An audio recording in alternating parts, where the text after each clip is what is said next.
Hello বাচ্চারা, তো welcome to PW Bangla foundation 8, 9, 10। তো তোদের কি খবর বল? অনেকদিন পর পর ক্লাস যাচ্ছে, আর আজকে কিন্তু তোদের থার্ড সামেটিভের সব থেকে ইম্পর্টেন্ট চ্যাপ্টার নিয়ে আজকে আমি হাজির হয়েছি। কি বলতো? কার্বন অ্যান্ড ইটস কম্পাউন্ড, অর্থাৎ আমাদের কার্বন ও কার্বন ঘটিত যৌগ। আচ্ছা, এই কার্বন শুনলে না আমার একটা গান খুব মনে পড়ে, যে यहाँ भी होगा वहाँ भी होगा अब तो सारे जहां में होगा क्या কার্বন কা জলওয়া জলওয়া জলওয়া। হ্যাঁ, তার কারণ হচ্ছে আমাদের দুনিয়ায় সমস্ত জায়গায় শুধু কার্বন আর কার্বন।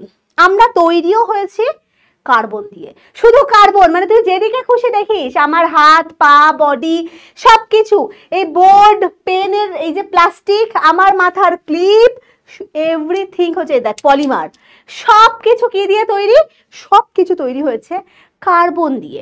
তো আজকে আমরা ওই কার্বন এবং কার্বন গঠিত সমস্ত রকমের যৌগ, অর্থাৎ কার্বন কি কি দিয়ে, মানে কার্বন কি কি দিয়ে তৈরি না, সমস্ত রকমের যৌগ যে কার্বনাস কম্পাউন্ড, এবং কোথায় কোথায় কার্বন ঘটিত যৌগকে আমরা দেখতে পাই, তো সবকিছু নিয়ে আজকে আমরা পুরোপুরি ক্লাস করব। আর এই চ্যাপ্টারটা তোমাদের 3টে লেকচারে আমি ডিভাইড করেছি, ঠিক আছে? এখানে আমরা শুধুমাত্র আজকে কার্বনের একদম ইন্ট্রোডাকশনটা পড়বো, ঠিক আছে? যেখানে আমরা কার্বন চক্র পড়বো। তো দেখে নিই একবার আজকে কি কি পড়বো।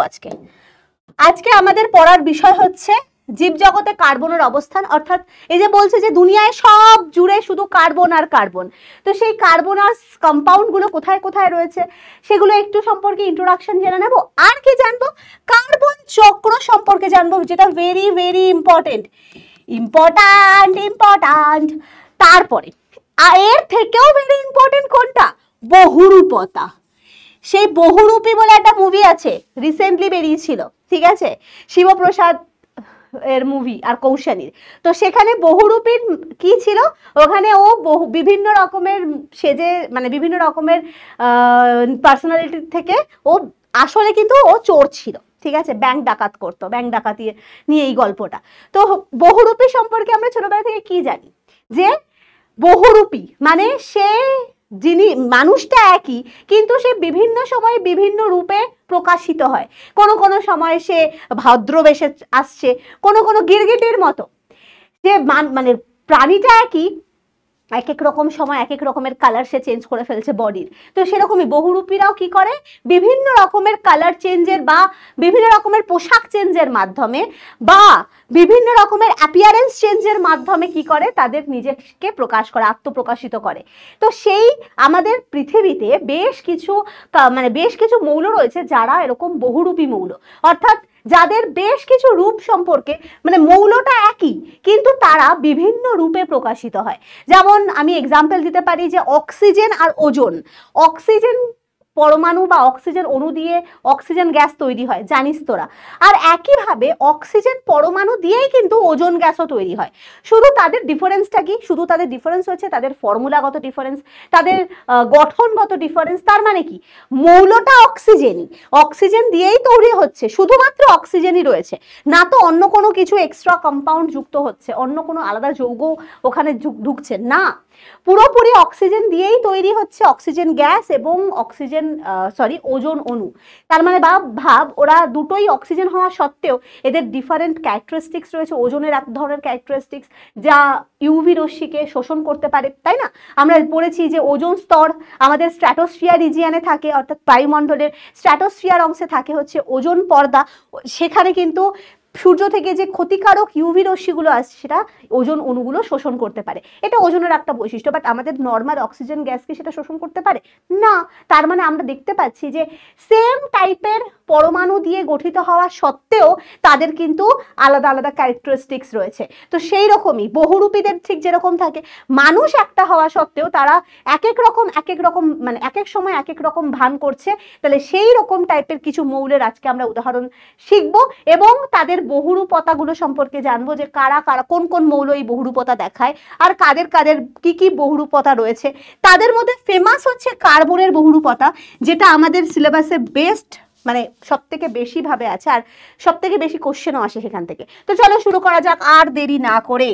এখন আর দেরি নয়, ধর গো তোরা হাতে হাতে ধরগো। তো আজকে এখন আমরা পড়বো কি, কার্বন ঘটিত কি কি যৌগ আমাদের পৃথিবীতে বর্তমান। অসংখ্য কার্বনের, এই যে বলছি যে কার্বন ছাড়া কিন্তু আমাদের পৃথিবী অচল, মানে দুনিয়ায় সমস্ত কিছুতেই কিন্তু কার্বন রয়েছে, ঠিক আছে। কার্বন সমস্ত ধরো জৈব পদার্থ, জৈব যৌগ, অজৈব যৌগ, সমস্ত কিছু কিন্তু কার্বন দিয়ে তৈরি। এই যে বললাম আমরা যে যাবতীয় যা জিনিস ব্যবহার করি, মানে প্লাস্টিক, পলিমার, এগুলো সব কিছু কার্বনাস কম্পাউন্ড। আমাদের যে জৈব যৌগগুলো, যেমন আমাদের দেহে রয়েছে প্রোটিন, ফ্যাট, তারপরে তোমার রক্তের বিভিন্ন, তারপরে ডিএনএ, আরএনএ, এগুলো সব কিছুই কি কার্বন ঘটিত যৌগ। হ্যাঁ, শুধুই কি সেখানে কার্বন থাকে না, কার্বন বিভিন্ন রকমের অক্সিজেন, নাইট্রোজেন, সালফার, বিভিন্ন মৌলের সাথে যুক্ত হয়ে, যেহেতু কার্বনের যুক্ত হওয়ার প্রবণতা কত বলতো, কার্বনের কটা হাত আছে বলতো, কার্বনের চারদিকে 4টে হাত রয়েছে। আই থিঙ্ক কার্বনের স্ট্রাকচার তোরা জানিস। কার্বনের স্ট্রাকচার যারা জানিস না তাদেরকে বলে দিচ্ছি, কার্বন হচ্ছে একটা অধাতব মৌল। কি না, কি লিখলাম পাগলের মতো, দেখলি তো, অধাতব মৌল যার প্রোটন সংখ্যা কত রে, 6, ইলেকট্রন সংখ্যাও কত, 6, আর নিউট্রন সংখ্যাও 6। নিউট্রন সংখ্যা 6। কার্বনের কিরকম স্ট্রাকচার হয়, কার্বন পরমাণু স্ট্রাকচারটা একবার ঝট করে দেখে নি। এই হচ্ছে কার্বনের নিউক্লিয়াস, সি, ঠিক আছে, সি লিখি না। নিউট্রন 6টা, প্রোটন 6টা, কারণ নিউক্লিয়াসে জানিস নিউট্রন আর প্রোটন দিয়ে গঠিত। আর বাইরে থাকে হচ্ছে ইলেকট্রনগুলো তাদের নিজস্ব কক্ষপথে পুটুস করে ঘুরবে। এটা হচ্ছে কার্বনের প্রথম কক্ষপথ, যেখানে 2টো ইলেকট্রন থাকে। এটা হচ্ছে কে কক্ষপথ। তারপরে বাকি আর কটা থাকলো, বাকি থাকলো কটা, আর 4টে, 1টা 2টো 3টে, আচ্ছা ছাড়, একসাথে না, একে 1টা 2টো 3টে 4টে, এটা হচ্ছে এল কক্ষপথ। এই হচ্ছে আমাদের কার্বনের স্ট্রাকচার, যেখানে কার্বনের লাস্ট কক্ষপথ কোনটা, এল কক্ষপথ। লাস্ট কক্ষপথে কটা ইলেকট্রন রয়েছে, 4টে ইলেকট্রন রয়েছে। তার মানে কার্বন এই 4টে ইলেকট্রনকে যদি বর্জন করে ফেলে বা বাকি অন্যান্য 4টে ইলেকট্রন যদি গ্রহণ করে, তাহলে সে নিষ্ক্রিয় পরমাণুর মতো বিহেভ করতে পারবে, তাই না। কার্বন ইলেকট্রনিক কনফিগারেশন কত, 2,4, প্রথম কক্ষপথে 2টো, তারপরে কক্ষপথে 4টে। আর আমরা কি জানি, অ্যাকর্ডিং টু অক্টেট রুল বা অষ্টক সূত্র থেকে আমরা কি জানি, যে পরমাণুর লাস্ট কক্ষপথটা 8টা ইলেকট্রন দ্বারা বা 2টো ইলেকট্রন দ্বারা কমপ্লিটেড। আমরা পড়েছিলাম না অষ্টক সূত্র, দ্বৈত সূত্র, যেখানে আমরা পড়েছি যে কোনো পরমাণু চায় নিষ্ক্রিয় বা নোবেল গ্যাসের মতো বিহেভ করতে, মানে তাদের মতো ইলেকট্রনিক কনফিগারেশন গুলো যদি একবার সে অ্যাটেন্ড করতে পারে, বাস ও কি, ও একদম পুরোপুরি নোবেল গ্যাসের মতো বিহেভ করবে, আর ও সব থেকে তখন স্টেবল হয়ে যাবে। প্রত্যেকটা মানুষই চায় যেরকম স্টেবল হতে, সেরকম ওরাও চায় প্রত্যেকে স্টেবল হতে, ঠিক সেরকম কার্বনও কিন্তু চায় একদম স্টেবল হয়ে যেতে। এবার কার্বন কি করতে চায়, তাহলে লাস্ট কক্ষপথে তো 4টে রয়েছে, ওর আর নয় 4টে দরকার, আর নয় এই 4কে বাইরে বার করে দেওয়া দরকার, স্বাভাবিক ব্যাপার, তাই তো করতে চাইবে। এবার ও কি করতে চাইবে, ও চাইবে বাইরের কক্ষপথে নয় 4টে ইলেকট্রন প্রবেশ করুক। এবার এমন কোন দাতা পরমাণু রয়েছে যে ওকে 4খানা ইলেকট্রন গ্রহণ করতে সাহায্য করবে, মানে 4টে ইলেকট্রন ওকে দিয়ে দেবে। আর 4টে ইলেকট্রন গ্রহণ করার জন্যও তো অনেক বেশি শক্তির প্রয়োজন। আবার 4টে ইলেকট্রনকে ও কিন্তু পুরোপুরি বর্জন করতেও পারবে না, মানে পুরোপুরি 4টে ইলেকট্রন কাউকে কমপ্লিট দিয়ে ও লাস্ট কক্ষপথে 2টো ইলেকট্রন রাখবে, সেটাও কিন্তু খুব একটা সুবিধাজনক ওর কাছে হবে না। সম্পূর্ণ আদান প্রদান লাস্ট কক্ষপথের 4টে ইলেকট্রনকে করা এক্ষেত্রে কার্বনের পক্ষে ইম্পসিবল। তাই জন্য কার্বন কি করবে বলো তোমরা, তার জন্য কার্বন 4টে ইলেকট্রনকে শেয়ারিং করবে বা শেয়ার করবে, অর্থাৎ কার্বন এই 4টে ইলেকট্রনকে অন্যান্য কোনো পরমাণু যেরকম হাইড্রোজেন, অক্সিজেন, এদের সাথে কি করে, শেয়ার করে, বা ইলেকট্রন জোড় গঠনের মাধ্যমে এরা বন্ধনে পার্টিসিপেট করে বা নিষ্ক্রিয় হওয়ার প্রবণতা দেখায়। তার মানে কি করতে চাইবে, এরা তো পুরোপুরি আদান প্রদান করতে পারবে না। তার মানে আমি বলতে পারি কার্বনের যোজ্যতা কত রে? 4। মানে যোজ্যতা মানে কি, যে 4টে ইলেকট্রনকে ও পার্টিসিপেট করা রাসায়নিক বন্ধন গঠনে, মানে রাসায়নিক বিক্রিয়া এই 4টে ইলেকট্রনে কিন্তু লাস্ট কক্ষপথে 4টে ইলেকট্রন পার্টিসিপেট করবে। এবার আমি লিখতে পারি কার্বন শেষ কক্ষপথের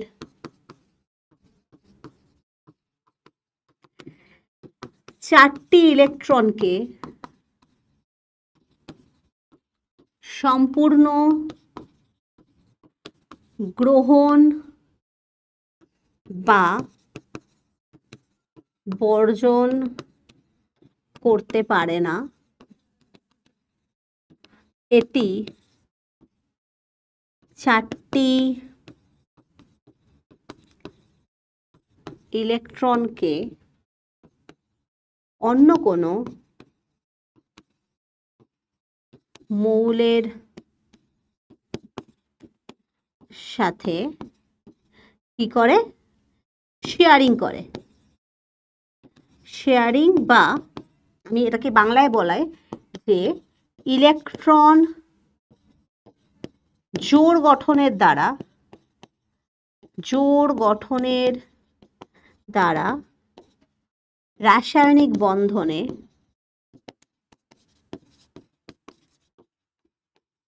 কি করে? রাসায়নিক বন্ধনে অংশগ্রহণ করে এবং সমযোজী যৌগ উৎপন্ন করে। কি যৌগ? সমযোজী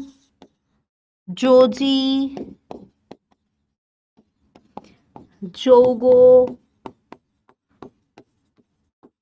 উৎপন্ন করে।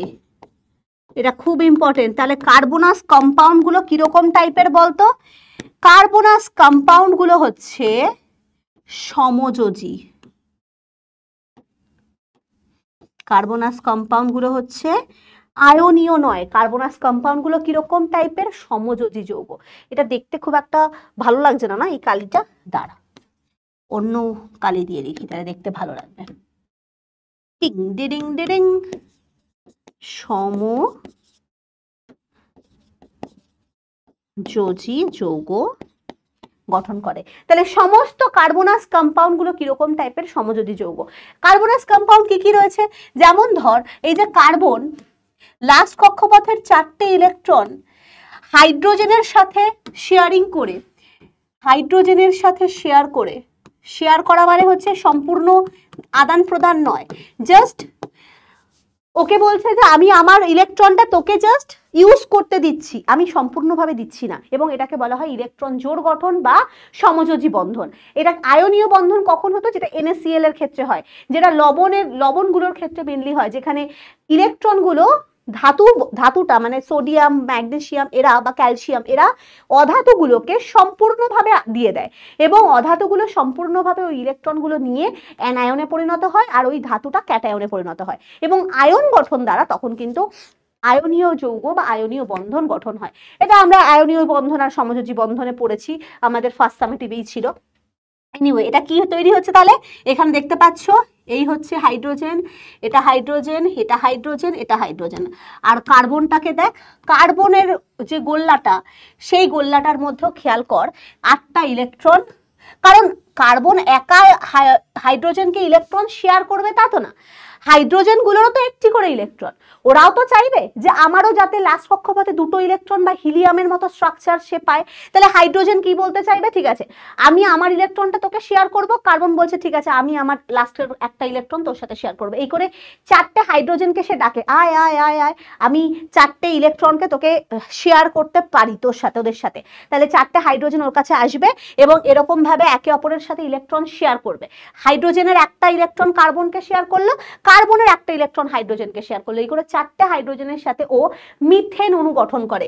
এটা কার স্ট্রাকচার বলতো? CH4। এবং এখানে দেখ আগে স্ট্রাকচারটা একটু এঁকে দিই, ডিং ডিং। এই দেখ এই যে ইলেকট্রন গুলোকে এক একটা করে। এইগুলো কি শেয়ারিং করা মানে কি, এরা মেনলি বন্ধনে অংশ, রাসায়নিক বন্ধন গঠন করেছে, এটা একে অপরের সাথে কি হয়েছে, মিউচুয়াল বন্ডে আবদ্ধ হয়েছে। শেয়ার করেছে মানে কি, তাদের মধ্যে মিউচুয়াল আন্ডারস্ট্যান্ডিং হয়েছে, ঠিক আছে আমি আমারটা তোকে দিচ্ছি, তুই আমারটা আমাকে দে।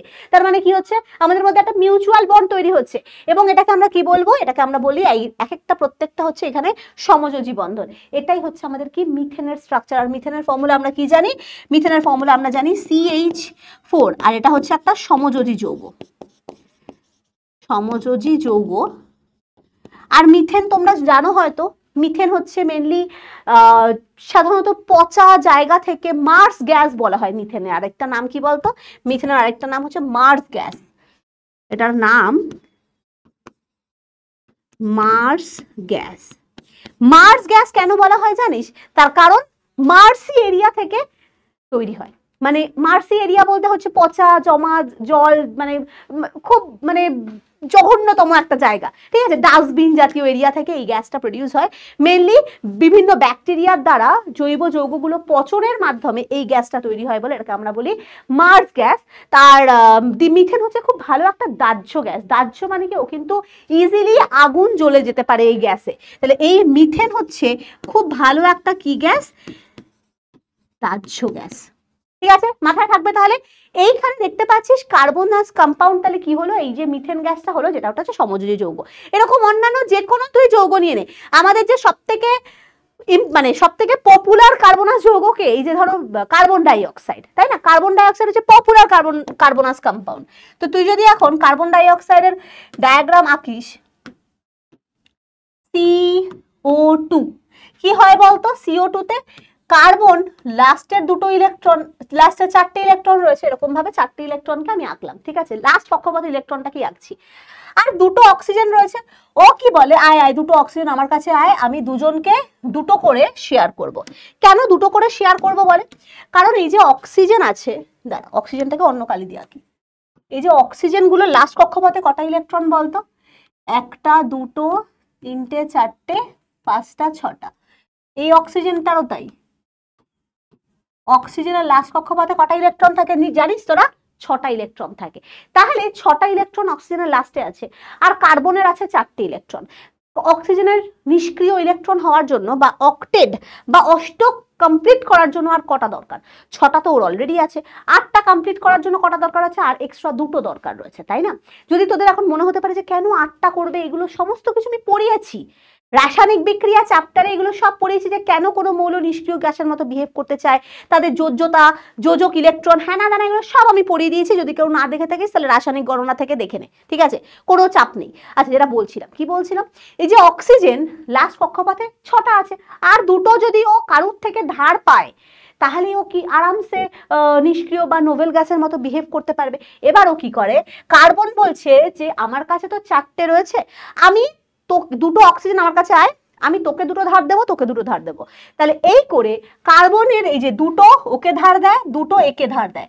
এবং খেয়াল কর অক্সিজেনের গোল্লাটা আমি আঁকছি, অক্সিজেনের গোল্লাটা হচ্ছে এইটা, এই অক্সিজেনের গোল্লাটা হচ্ছে এইটা, তারিকা কি রে, এটা হচ্ছে, এটা গোল্লা হয়েছে, ছাগল, নিজেকে নিজে ছাগল বলছে, কি অবস্থা। এবার কার্বনের গোল্লাটাকে খেয়াল কর, কার্বনের, এবার কার্বন তো আর একা একা ওকে শেয়ার করবে না, কার্বন বলবে আমি যেমন দুটো তোকে শেয়ার করেছি, তোদেরকেও তোদের দুটো আমাকে শেয়ার করতে হবে, তাহলেই তো আমিও ফুলফিল হব, আমারও লাভ তোরও লাভ, ইকুয়ালি আমরা বেনিফিট পাচ্ছি, তাই না। এবার খেয়াল কর কার্বনের গোল্লাটার মধ্যে, গোলাপিটার মধ্যে 1 2 3 4 5 6 7 8, 8টা হয়ে গেছে। অক্সিজেনের মধ্যে দেখ 1 2 3 4 5 6 7 8 হয়ে গেছে, কার্বনের থেকে দুটো ধার নিয়েছে। এখানে তার মানে 1 2 3 4 5 6 7 8 হয়ে গেছে। তাহলে খেয়াল কর কার্বন এই ডাবল বন্ড গঠনের মাধ্যমে, এই যে এখানে যে বন্ডটা তৈরি হয়েছে না, দেখ এই দুটোকে মিলে একটা, এই দুটোকে মিলে একটা, মানে দুটো করে হাত একে অপরের সাথে শেয়ারিং করেছে, এদিকে দুটো করেছে, এদিকে দুটো করেছে। তার মানে কি রকম বন্ধন তৈরি হয়েছে, ডাবল বন্ড। এটাকে বলা হয় কি, দ্বিবন্ধন যুক্ত, দ্বিবন্ধন যুক্ত সমযোজী যৌগ। তাহলে CO2 একটা কি, CO2 একটা সমযোজী যৌগ, কিন্তু তার মধ্যে দ্বিবন্ধন উপস্থিত। এখানে দেখতে পাচ্ছিস এটা হচ্ছে এক বন্ধন যুক্ত সমযোজী যৌগ, এখানে কোনো দ্বিবন্ধন গঠিত হয়নি, আর ওখানে হচ্ছে CO2 হচ্ছে একটা দ্বিবন্ধন যুক্ত সমযোজী যৌগ। এগুলোর স্ট্রাকচারটা তোমাদের সিলেবাসে এখন নেই, তোমরা যখন ক্লাস 10-এ উঠবে তখন তোমরা এই স্ট্রাকচারগুলো পড়বে। আপাতত আমরা জাস্ট একটু আর কার্বনের ইন্ট্রোডাকশনটা দিয়ে দিচ্ছি, যে কার্বনাস কম্পাউন্ডগুলো মেনলি যে সমযোজী যৌগ হয় সেটা আমরা কি করে বুঝবো। তাহলে এখান থেকে জেনে নিলাম। এবারে আমরা বিভিন্ন রকমের কার্বনের যৌগগুলো সম্পর্কে জানবো আমাদের বইতে যেখান থেকে আছে। তো আমাদের বইতে কি আছে দেখো লেখা রয়েছে, এবং ছবিতেও দেখতে পাচ্ছ যে কার্বন সমস্ত জায়গায় ইউজ হয়। অর্নামেন্টস, হিরে থেকে শুরু করে ডায়মন্ড থেকে শুরু করে কাঠ কয়লা, ঠিক আছে, কয়লা, ভূষা কালি, কোক, পলিমার, প্লাস্টিক, আমাদের blood, protein, DNA, RNA, lipid, fat, carbohydrate, শর্করা, বা আমাদের গাছেদের ক্ষেত্রে ক্লোরোফিলের গ্লুকোজ, তারপরে হচ্ছে মানে সবকিছু, কিচ্ছু এমন কিছু নাই যেটা কার্বন মানে বেশিরভাগ যৌগ হচ্ছে কার্বন জাতীয় যৌগ। এবার আমাদের পরিবেশে কিছু কার্বনাস কম্পাউন্ড মানে কিছু কার্বনকে আমরা মুক্ত অবস্থায় পেয়ে থাকি, ঠিক আছে, যেমন হিরে হচ্ছে পুরোপুরি কার্বন দিয়ে তৈরি, হিরের মধ্যে আর কোনো কিছু নেই। বাট যেরকম আমাদের ডিএনএ, আরএনএ, আমাদের জৈব যৌগগুলো, বা প্লাস্টিকের ক্ষেত্রে পলিমার, আরো বিভিন্ন যে হাইড্রোকার্বন জাতীয় যৌগ রয়েছে। হাইড্রোকার্বন মানে হচ্ছে বিভিন্ন এই যে মিথেন গ্যাস, এটা হচ্ছে একটা হাইড্রোকার্বন। হাইড্রোজেন আর কার্বন দিয়ে তৈরি যারা, তাদেরকে আমরা হাইড্রোকার্বন বলবো। যেরকম এখানে মিথেন, এই মিথেনটা হচ্ছে একটা হাইড্রোকার্বন, এটা হচ্ছে একটা হাইড্রোকার্বন। কারণ কি, হাইড্রোজেন আর কার্বন দিয়ে তৈরি। CO2 কিন্তু কোনো হাইড্রোকার্বন না, ঠিক আছে। এরকম হাইড্রোকার্বন অনেক রকমের হয়, ইথেন, বিউটেন, অনেক হাইড্রোকার্বন পলিমার তৈরি করে, মানে বেশিরভাগ পলিমার হাইড্রোকার্বন দিয়ে তৈরি। এনিওয়ে, তো এই যে বিভিন্ন হাইড্রোকার্বনগুলো, কার্বন ডাই অক্সাইড জাতীয় যৌগ, গ্লুকোজ, হ্যানা ত্যানা, এগুলো সবকিছু হচ্ছে কার্বন জাতীয় যুক্ত মানে যৌগ। এগুলোকে এখানে কিন্তু কার্বন মুক্ত অবস্থায় নেই।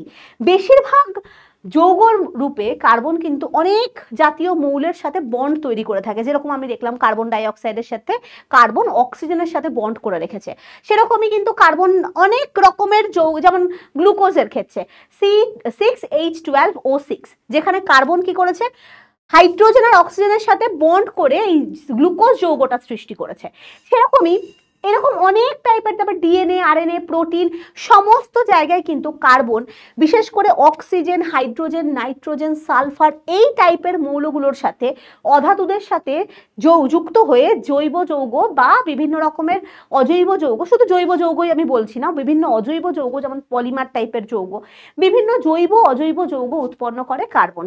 কাদের সাথে যুক্ত হয়ে কার্বন যুক্ত হয় হচ্ছে, কোথায় গেল, এই যে অক্সিজেন, নাইট্রোজেন, সালফার ইত্যাদি সাথে একে অপরের সাথে যুক্ত হয়ে কিন্তু একটা যথেষ্ট বড়, একদম বৃহৎ শৃঙ্খলাকার একটা যৌগ বা যথেষ্ট জটিল যৌগ কিন্তু কার্বন তৈরি করতে পারে। আর কার্বনের কিন্তু যোজ্যতা কত, কার্বনের যোজ্যতা হচ্ছে চতুর্যোজ্যতা বা 4 যোজ্যতা। কারণ দেখ কার্বন কটা, লাস্ট কক্ষপথে কটা ইলেকট্রন, 4টে ইলেকট্রন। এই 4টে ইলেকট্রনকেও কি করতে পারে, যখন রাসায়নিক বন্ধন গঠন হচ্ছে তখন ওটাকে সাথে এই 4টে ইলেকট্রনকেও শেয়ার করতে পারছে। তাহলে তার যোজ্যতা কত, মাথায় রাখবে কার্বনের যোজ্যতা কিন্তু 4।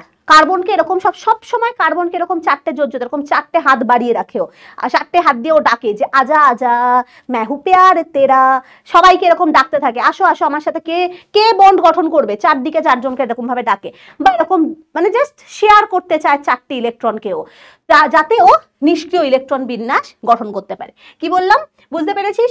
তাহলে আমাদের পরিবেশে কার্বন মানে কিছু কিছু যৌগ রূপে পাওয়া যায়, মানে বিভিন্ন অক্সিজেন, মানে নাইট্রোজেন, হ্যানাতানার সাথে যুক্ত হয়ে বিভিন্ন জৈব অজৈব অণু গঠন করতে পারে, অথবা কোনো কোনো ক্ষেত্রে কার্বনকে আমরা মুক্ত অবস্থায় পেয়ে থাকি, যেরকম হিরে, গ্রাফাইট, ফুলারিন, এই সমস্ত ক্ষেত্রে আমরা কিন্তু কার্বনকে, শুধু কার্বন, হিরে যে তৈরি হয় না, হিরে তৈরি হয় শুধুমাত্র কার্বন দিয়ে। হিরে কিন্তু অন্য কোনো, হিরের মধ্যে না তো অক্সিজেন রয়েছে, না তো সালফার রয়েছে, এগুলো কিচ্ছু নেই, শুধুমাত্র কার্বন দিয়ে তৈরি হয় হিরে। ঠিক সেরকম গ্রাফাইট শুধু কার্বন দিয়ে তৈরি হয়, তাই এদেরকে বলা হয় কার্বনকে এখানে মুক্ত অবস্থায় কিন্তু পাওয়া যায়। অধিকাংশ ক্ষেত্রে কার্বনকে যৌগ অবস্থাতেই পাওয়া যায়। তো তার মানে কি বলেছে দেখি, যে কার্বন পরমাণুর বিশেষ কিছু ধর্ম রয়েছে। এক হচ্ছে কার্বনের চতুর্যোজ্যতা, ভেরি ভেরি ইম্পর্টেন্ট ধর্ম, যার কারণে কার্বন প্রচুর পরিমাণে যৌগ গঠন করতে পারে। এবং এছাড়া আরেকটাও বৈশিষ্ট্য রয়েছে, 2 নম্বর বৈশিষ্ট্য, আমি এই সাইডটা বা 3 নম্বর, 2 নম্বর তো লেখাই আছে, 3 নম্বর বৈশিষ্ট্য যদিও তোমাদের এটা নেই যে কার্বনের ক্যাটিনেশন ধর্ম আছে, ক্যাটিনেশন ধর্ম তোমাদের নেই, কার্বনের ক্যাটিনেশন ধর্ম আছে। এই ক্যাটিনেশন ধর্মটা ব্যাপারটা কি, এই যে বললাম না চারটে দিকেও এরকম ভাবে ডাকতে থাকে, এরকম ভাবে কার্বনের সাথেও কিন্তু রিয়াকশনে পার্টিসিপেট করে বা কার্বন যৌগ গঠন করতে পারে, এরকম কার্বনের শৃঙ্খল তৈরি করতে পারে। এই ধর রয়েছে তো কার্বন, এরকম চারটে দিক রয়েছে ওর, চারটে হাত, এই চারটে হাতের মধ্যে আরেকটাও কার্বনের সাথেও বন্ড তৈরি করতে পারে এরকম ভাবে। এই বাকি চারটে, এই কার্বনটা আবার পাশে আরেকটা কার্বনের সাথে বন্ড তৈরি করতে পারে, এটা আবার পাশেরটার সাথে বন্ড তৈরি করতে পারে, এরকম ভাবে একটা দীর্ঘ শৃঙ্খল গঠনও করতে পারে। এই যে এই একাধিক কার্বন কার্বন কার্বন কার্বন যুক্ত হতে হতে হতে হতে বৃহৎ শৃঙ্খল সে গঠন করতে পারে, এবং এরকম টাইপের প্রচুর হাইড্রোকার্বন যুক্ত মানে তোমার জৈব যৌগ, বিভিন্ন অজৈব যৌগ তৈরি করতে পারে। এই যে কার্বনের সাথেও যুক্ত হয়ে যাওয়ার এই প্রবণতাটাকে বলা হয় ক্যাটিনেশন ধর্ম। এই করেও বৃহৎ শৃঙ্খল গঠন করতে পারে। যাই হোক, এটা তোমাদের সিলেবাসে নেই, এটা তোমরা বড় হলে পড়বে। এবারে কার্বনকে আমরা প্রকৃতিতে বিভিন্ন রূপে পেয়ে থাকি। একটা হচ্ছে মুক্ত অবস্থায় পেয়ে থাকি। মুক্ত অবস্থায় কি কি রূপে পাই? হিরে, ডায়মন্ড, ঠিক আছে, কোক মানে কয়লা থেকে উৎপন্ন করা হয় কোক, কয়লার অন্তর্ধূম পাতনের মাধ্যমে কিন্তু এই কোক উৎপাদন করা হয়। তারপরে হচ্ছে গ্যাস কার্বন, গ্রাফাইট ইত্যাদি রূপে, ফুলারিন ইত্যাদি রূপে, এটা ছবি দেখতে পাচ্ছিস, এই হচ্ছে আমাদের ডায়মন্ড, সব থেকে হার্ডেস্ট এলিমেন্ট বলা হয়, সব থেকে বেশি ঘনত্বযুক্ত আর সব থেকে কঠিন একটা মানে অধাতু হচ্ছে এই ডায়মন্ড। তাছাড়া এই যে আমাদের কোক, কয়লা, এছাড়া হচ্ছে মানে কয়লা বলবো না, এটাকে আমরা কোক বলবো। কয়লাকে আমরা কিন্তু, কয়লার মধ্যে আরো অনেক কিছু মিশে থাকে, কিছু অনেক উদ্বায়ী পদার্থ মিশে থাকে। ওই কয়লাটাকে যদি আমরা অন্তর্ধূর্ম পাতন করি, তাহলে মানে বায়ুর অনুপস্থিতিতে, যদি অন্তর্ধূর্ম পাতন মানে হচ্ছে বায়ুর বা অক্সিজেনের অনুপস্থিতিতে তাকে তুমি খুব উচ্চ উষ্ণতায় উত্তপ্ত করছো, তাহলে এই কয়লা থেকে বিভিন্ন উদ্বায়ী যে গ্যাসগুলো রয়েছে বা উদ্বায়ী পদার্থগুলো চলে যায়, এবং যে অনুদ্বায়ী পদার্থটা নিচে কালো রূপে পড়ে থাকে, এবং সেটাকেই আমরা কোক বলে থাকি। মাথায় রাখবে এই ছোটখাটো জিনিস, আমি যদিও আরো পরে পড়াচ্ছি। এটা হচ্ছে কি, এটা হচ্ছে গ্রাফাইট,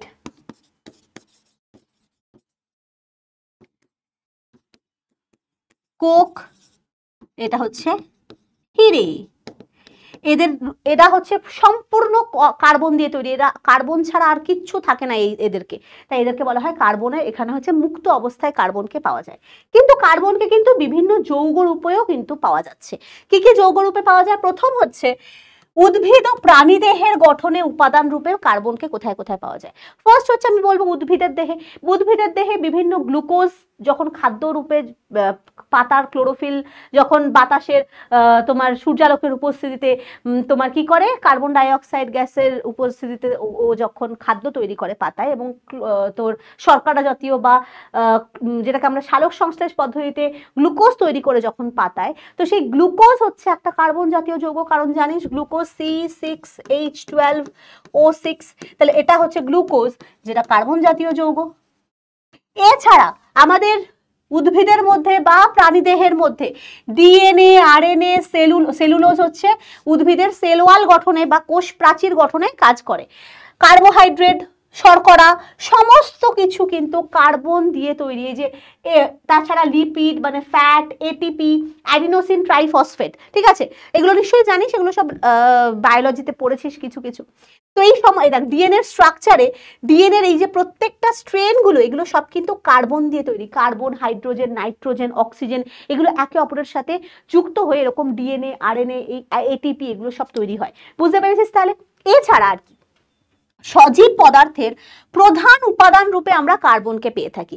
আমাদের বডির মধ্যে এই যে ব্লাডও কিন্তু একটা কার্বনের রূপ, ঠিক আছে। তাহলে কি বলেছে যে প্রাণীদেহের হরমোন, সমস্ত রকমের প্রোটিন, আমাদের মানে মানুষের দেহের প্রায় 50% যৌগই হচ্ছে কার্বনাস কম্পাউন্ড। তাহলে কি বলেছে, এই যে মোট ভর মানব দেহের প্রায়, এটা খুব ইম্পর্টেন্ট লাইন, যে মানব দেহের প্রায় 50% বা 50% হচ্ছে কার্বনের ভর, কার্বনাস কম্পাউন্ড দিয়ে তৈরি। বোঝা গেছে? তার মধ্যে কে কে কার্বন দিয়ে তৈরি?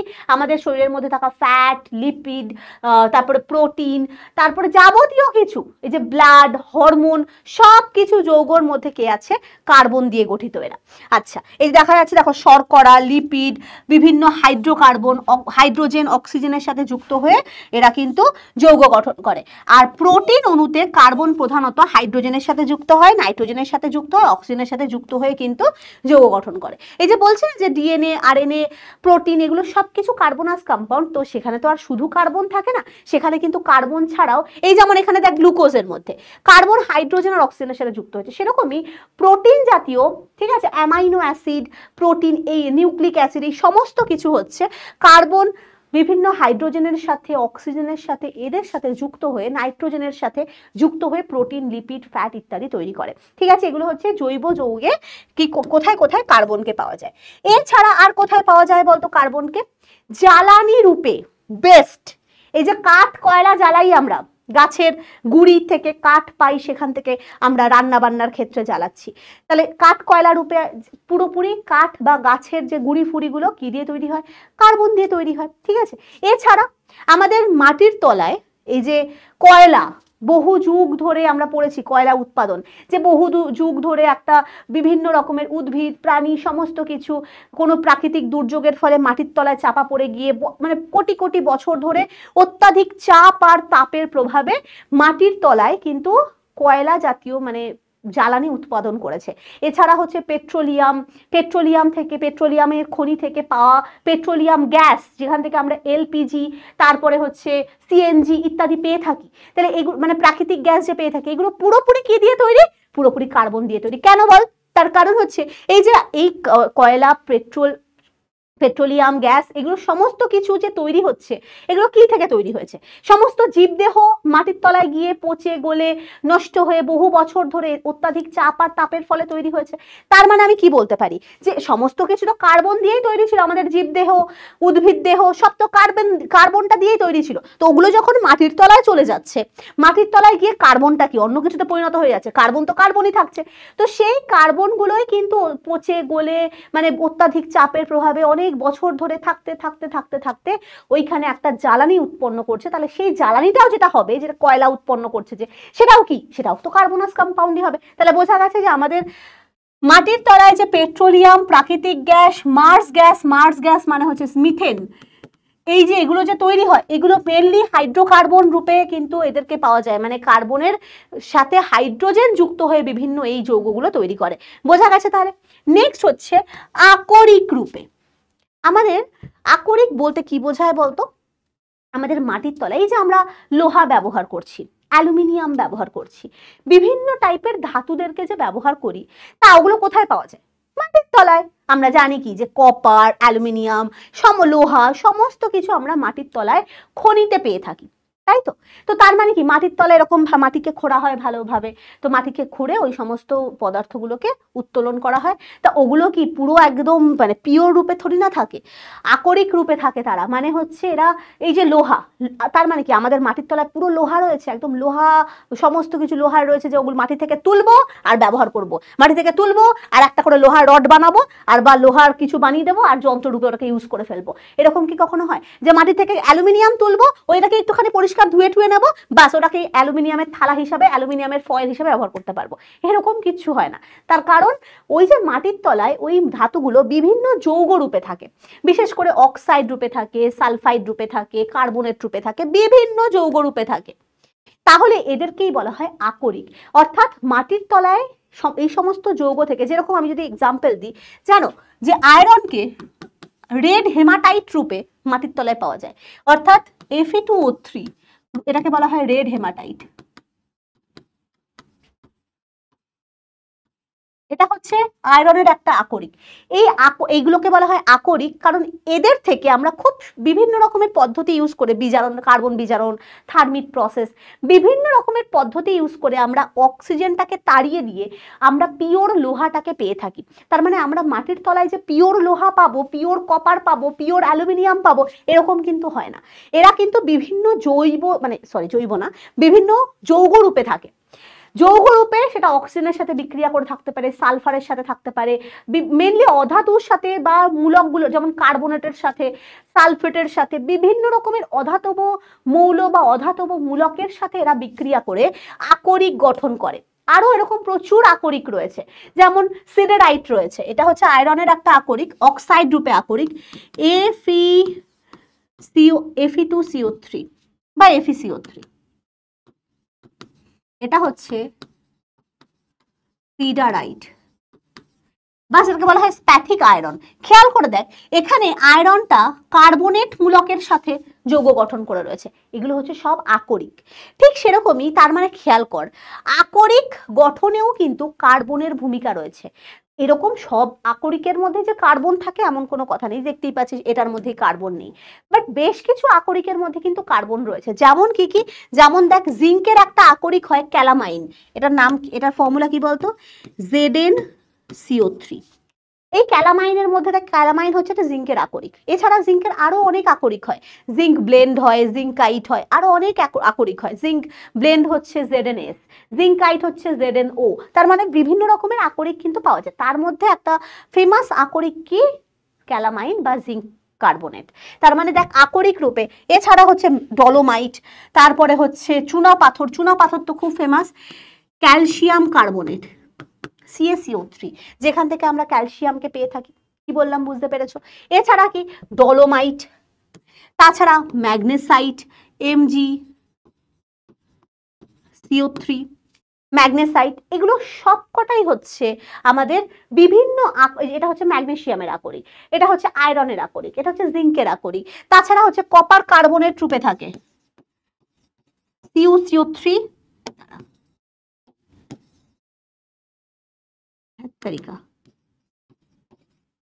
CuCO3 CuOH এর হোল 2, এটা হচ্ছে কপারের একটা আকরিক। ঠিক আছে, তা এটা হচ্ছে, এটাকে বলা হয় হচ্ছে ম্যালাকাইট বলে। ঠিক আছে, তো এই যে বিভিন্ন রকমের আকরিক রূপেও কিন্তু কার্বনকে পাওয়া যাচ্ছে, অর্থাৎ মাটির তলায় বিভিন্ন ধাতু, এই যে তারা যে বিভিন্ন যৌগ গঠন করে যে রয়েছে, এবং সেই ধাতু থেকে খুব সহজ পদ্ধতিতে আমরা কি করতে পারছি, ওই ধাতুগুলো থেকে আমরা খুব সহজ পদ্ধতিতে বিভিন্ন ধরনের কার্বন বিজারণ হতে পারে, সেটা তড়িৎ বিশ্লেষণ হতে পারে, বিভিন্ন রকমের পদ্ধতির সাহায্যে আমরা ধাতুগুলোকে নিষ্কাশন করতে পারছি আকরিকগুলো থেকে। এই আকরিকগুলো কিন্তু বিভিন্ন, সবকটা আকরিক বলবো না, বিভিন্ন আকরিকের মধ্যে কিন্তু কার্বন মিশে থাকে। কি বললাম বুঝতে পেরেছো? তাহলে এখান থেকে বোঝা যাচ্ছে যে আকরিক গঠনেও কিন্তু কার্বনের বেশ ভূমিকা রয়েছে। ক্লিয়ার তাহলে? ওকে, এরপরে দেখো রয়েছে সামুদ্রিক প্রাণীর খোলক গঠনে। দেখেছিস সমুদ্রের পাড়ে গিয়ে কারা কারা ঝিনুক কুড়াতে পছন্দ করিস আমাকে বলতো?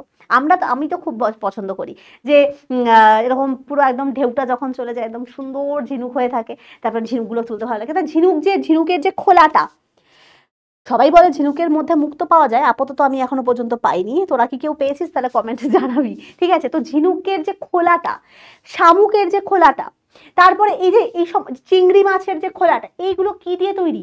এগুলো হচ্ছে ক্যালসিয়াম কার্বনেট দিয়ে তৈরি।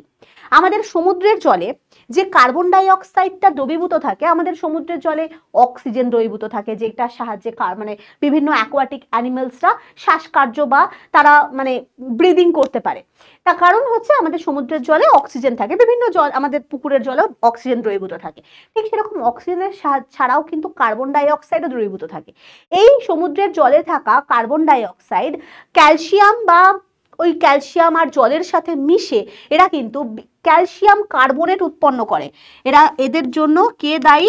ক্যালসিয়াম কার্বনেট উৎপন্ন হয়।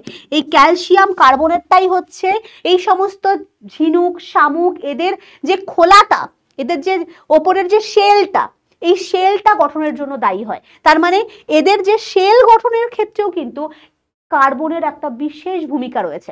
কি বললাম বুঝতে পেরেছিস? চল তাহলে আর কোথায় কোথায় কার্বনকে পাওয়া যায়।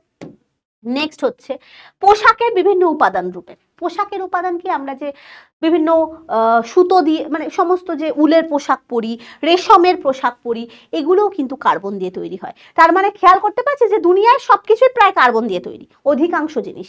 তো আমাদের যে পাটের থেকে দড়ি তৈরি হচ্ছে, তারপরে সুতো তৈরি হচ্ছে, তারপরে বিভিন্ন থেকে যে রেশম থেকে রেয়ন, এগুলো যে তৈরি হচ্ছে, এগুলো সবকিছু হচ্ছে আমাদের কার্বনাস কম্পাউন্ড। আমাদের পোশাক তৈরি পোশাক তৈরিতে যেসব উপাদান লাগে যেমন রেশম, পশম, পাট ইত্যাদি সবকিছুই হচ্ছে কার্বন ঘটিত যৌগ। ঠিক আছে, এছাড়া কি, এছাড়া হচ্ছে জৈব দ্রাবক রূপে হার্ড ড্রিঙ্কস, ঠিক আছে, তারপর যেমন অ্যালকোহল, মদ, সিম্পল ভাষায় মদ, মদ তৈরিতে মানে অ্যালকোহল সেক্ষেত্রে ব্যবহার করা হয়। তো এই যে জৈব দ্রাবক অ্যালকোহল, বেনজিন, টলুইন এই সমস্ত দ্রাবক রূপে কিন্তু মানে কার্বন ইউজ হয়। দেখো অ্যালকোহল, ক্লোরোফর্ম, অ্যালকোহলের ফর্মুলা হতে পারে তোমরা জানো, মিথাইল অ্যালকোহল হতে পারে, ইথাইল অ্যালকোহল হতে পারে, মানে ধরো C2H5OH, এটা হচ্ছে ইথাইল অ্যালকোহল, বা এটা দিয়েই কিন্তু মদ তৈরি করা হয়। ইথাইল অ্যালকোহলের সংকেত আরো অনেক হয়, মিথাইল অ্যালকোহল, আরো অনেক রকমের অ্যালকোহল হয়। ক্লোরোফর্ম কি, CHCl3, এটা হচ্ছে ক্লোরোফর্ম, যেটা শুকলে মানুষ একদম অচেতন হয়ে যায়। বেনজিন C6H6, বেনজিন হচ্ছে একটা দ্রাবক, জৈব দ্রাবক ইউজ হয়। টলুইন, টলুইনের সংকেত হচ্ছে এই যে এরকম, ঠিক আছে, এই হচ্ছে টলুইন। এগুলো সবকিছু হচ্ছে কার্বন ঘটিত যৌগ। তাহলে বুঝতেই পারছি, দেখো এখানে কার্বন রয়েছে, এখানে কার্বন রয়েছে, এখানে কার্বন রয়েছে, এখানে কার্বন রয়েছে, সবকিছু কি দিয়ে তৈরি, কার্বন দিয়ে তৈরি। এছাড়াও বিভিন্ন পলিমার রূপে বা প্লাস্টিকের, যে প্লাস্টিকের বোতল, এগুলো প্লাস্টিকের বোতল, তারপরে সবকিছু প্লাস্টিক জাতীয় সমস্ত রকমের পলিমার, নাইলন, টেফলন, অর্থাৎ আমাদের যে নাইলনের দড়ি, টেফলন মানে হচ্ছে ননস্টিকের বিভিন্ন রকমের কড়াই, সব কিছু, এমনকি বিভিন্ন ওষুধের যে কম্পোনেন্টস হিসাবেও কিন্তু কার্বনকে ইউজ করা হয়। তাহলে বুঝতে পারছিস কার্বন সমস্ত কিছুতেই কিন্তু বিভিন্ন হয়, ওটাকে যৌগ রূপে পাওয়া যাচ্ছে, না ওটাকে মুক্ত অবস্থায় পাওয়া যাচ্ছে। ক্লিয়ার তাহলে? আচ্ছা, নেক্সট এবার আমরা খুব ইম্পর্টেন্ট পার্ট পড়বো, সেটা হচ্ছে কার্বন চক্র।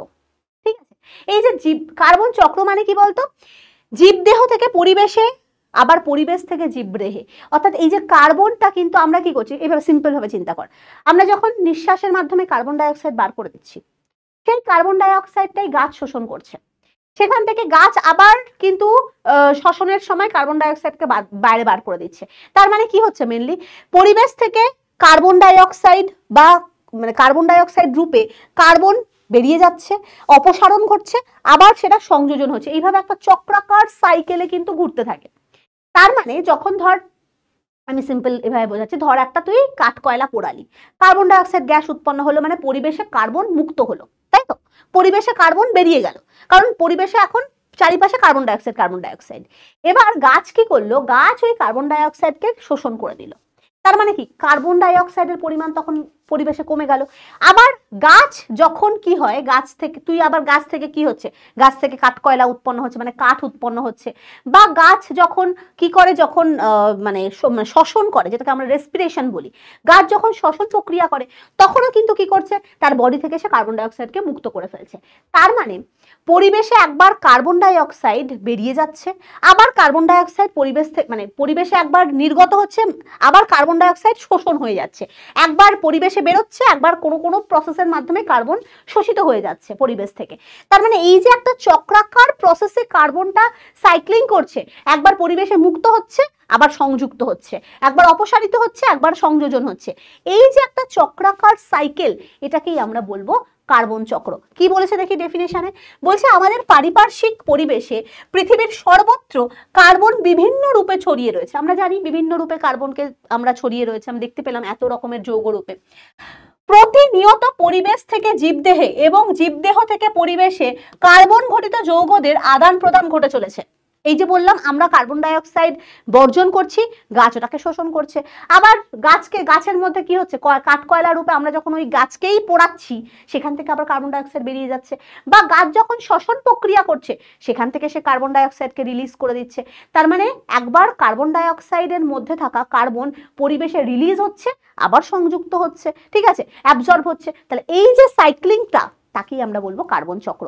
তার মানে বলেছে পরিবেশ থেকে জীবদেহে, জীবদেহ থেকে পরিবেশে কার্বন ঘটিত যৌগদের আদান প্রদান যে ঘটে চলেছে, এই যে চক্রাকার প্রসেস, পরিবেশ ও জীবদেহের মধ্যে কার্বনের এই চক্রাকার যে আবর্তন, তাকেই আমরা বলবো কার্বন চক্র। এবং কার্বন চক্রের দুটো ধাপ রয়েছে। এর কি আছে, কার্বন চক্রের দুটি ধাপ। কি কি? একবার কার্বন ডাই অক্সাইড পরিবেশে অপসারিত হয়ে যাচ্ছে, আরেকবার কার্বন ডাই অক্সাইড সংযোজন হয়ে যাচ্ছে। তার মানে আমি 1 নম্বর লিখতে পারি, পরিবেশ থেকে CO2 রূপে কার্বনের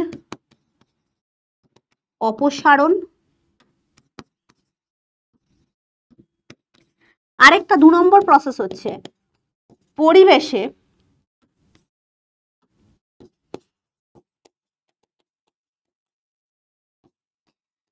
carbon die oxide, carbon monoxide, methane ইত্যাদি রূপে কার্বন সংযোজন।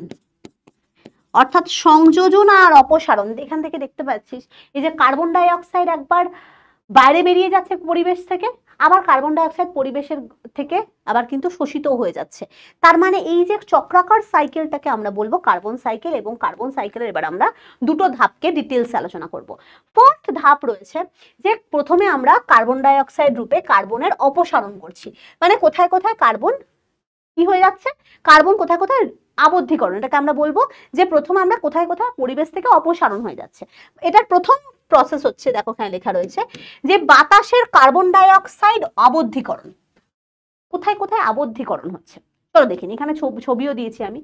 এই যে আমরা দেখতে পাচ্ছি যে কার্বন ডাই অক্সাইডের সাথে বাতাসের জলীয় বাষ্প এবং সূর্যালোকের উপস্থিতিতে পাতার মধ্যে থাকা ক্লোরোফিল গুলো কি করছে, গ্লুকোজ জাতীয় খাদ্য উৎপাদন করছে। এই রিলেশনটা তোমরা সকলেই জানো যে CO2 এর সাথে H2O, বাতাসে থাকা CO2 তার সাথে H2O সূর্যালোকের উপস্থিতিতে ক্লোরোফিলের মধ্যে গ্লুকোজ জাতীয় খাদ্য উৎপন্ন করছে আর অক্সিজেন উৎপন্ন করে। এটাকে আমরা কি বলি, সালোক সংশ্লেষ।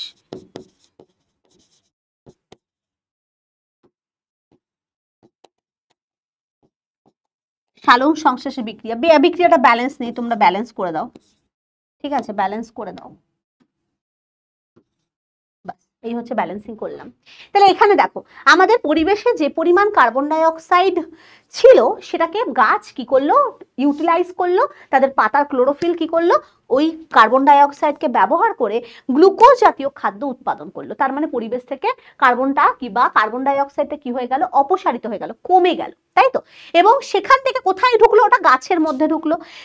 এই গাছের মধ্যে প্রবেশ করে তখন সেটা গ্লুকোজ রূপে, খাদ্য রূপে কি হলো, এবং শুধু যে গ্লুকোজ রূপেই থাকে সেটা কিন্তু ভুল কথা। সেখান থেকে গ্লুকোজ থেকে বিভিন্ন রকমের জৈব যৌগে সেটা পরিণত হয়, বা বিভিন্ন যৌগে কিন্তু এটা রূপান্তর হয় গ্লুকোজ জাতীয় খাদ্য, যেটাকে আমরা কি বলে থাকি, দেখো এখানে লেখা আছে যে গাছ, সবুজ গাছ, শ্যাওলা, সায়ানোব্যাকটেরিয়া সালোক সংশ্লেষের মাধ্যমে কার্বন ডাই অক্সাইডের সরল খাদ্য উৎপাদন করে, কার্বন ডাই অক্সাইডকে গ্রহণ করে সরল খাদ্য বা গ্লুকোজে পরিণত করে। শুধু যে গ্লুকোজ হিসাবেই থেকে যায় সেটা কিন্তু নয়, গ্লুকোজ কি করে তারপরে ওটা পরিবর্তিত হয়ে বিভিন্ন রকমের জৈব যৌগ উৎপন্ন করে, এবং এই প্রসেসটাকে আমরা কি বলি, জৈব সংশ্লেষণ বলে থাকি, বায়োসিনথেসিস বলে থাকি, মাথায় রাখবে। এই যে গ্লুকোজ জাতীয় খাদ্য গাছের দেহে উৎপন্ন হলো, এই গ্লুকোজ জাতীয় খাদ্যটা কিন্তু গাছের দেহে শুধু গ্লুকোজ রূপেই থেকে থাকে এমন নয়, বিভিন্ন রকমের জৈব যৌগ গঠন করতে সাহায্য করে। মানে এই গ্লুকোজটা গাছের সেল ওয়াল গঠনে সাহায্য করছে, বিভিন্ন জৈব যৌগ মানে সেলুলোজ গঠনে, কার্বোহাইড্রেট গঠনে, বিভিন্ন কিছু গঠনে সাহায্য করছে। এই গ্লুকোজ জাতীয় যৌগটা বিভিন্ন রূপে কিন্তু জৈব যৌগ গঠন করে ফেলছে এই গাছেদের দেহে। এই ঘটনাটাকে, এই যে গ্লুকোজ থেকে যে বিভিন্ন রকমের জৈব যৌগ সংশ্লেষণ হয়, এই প্রসেসটাকে আমরা কি বলবো, জৈব সংশ্লেষণ বলে থাকবো, ঠিক আছে।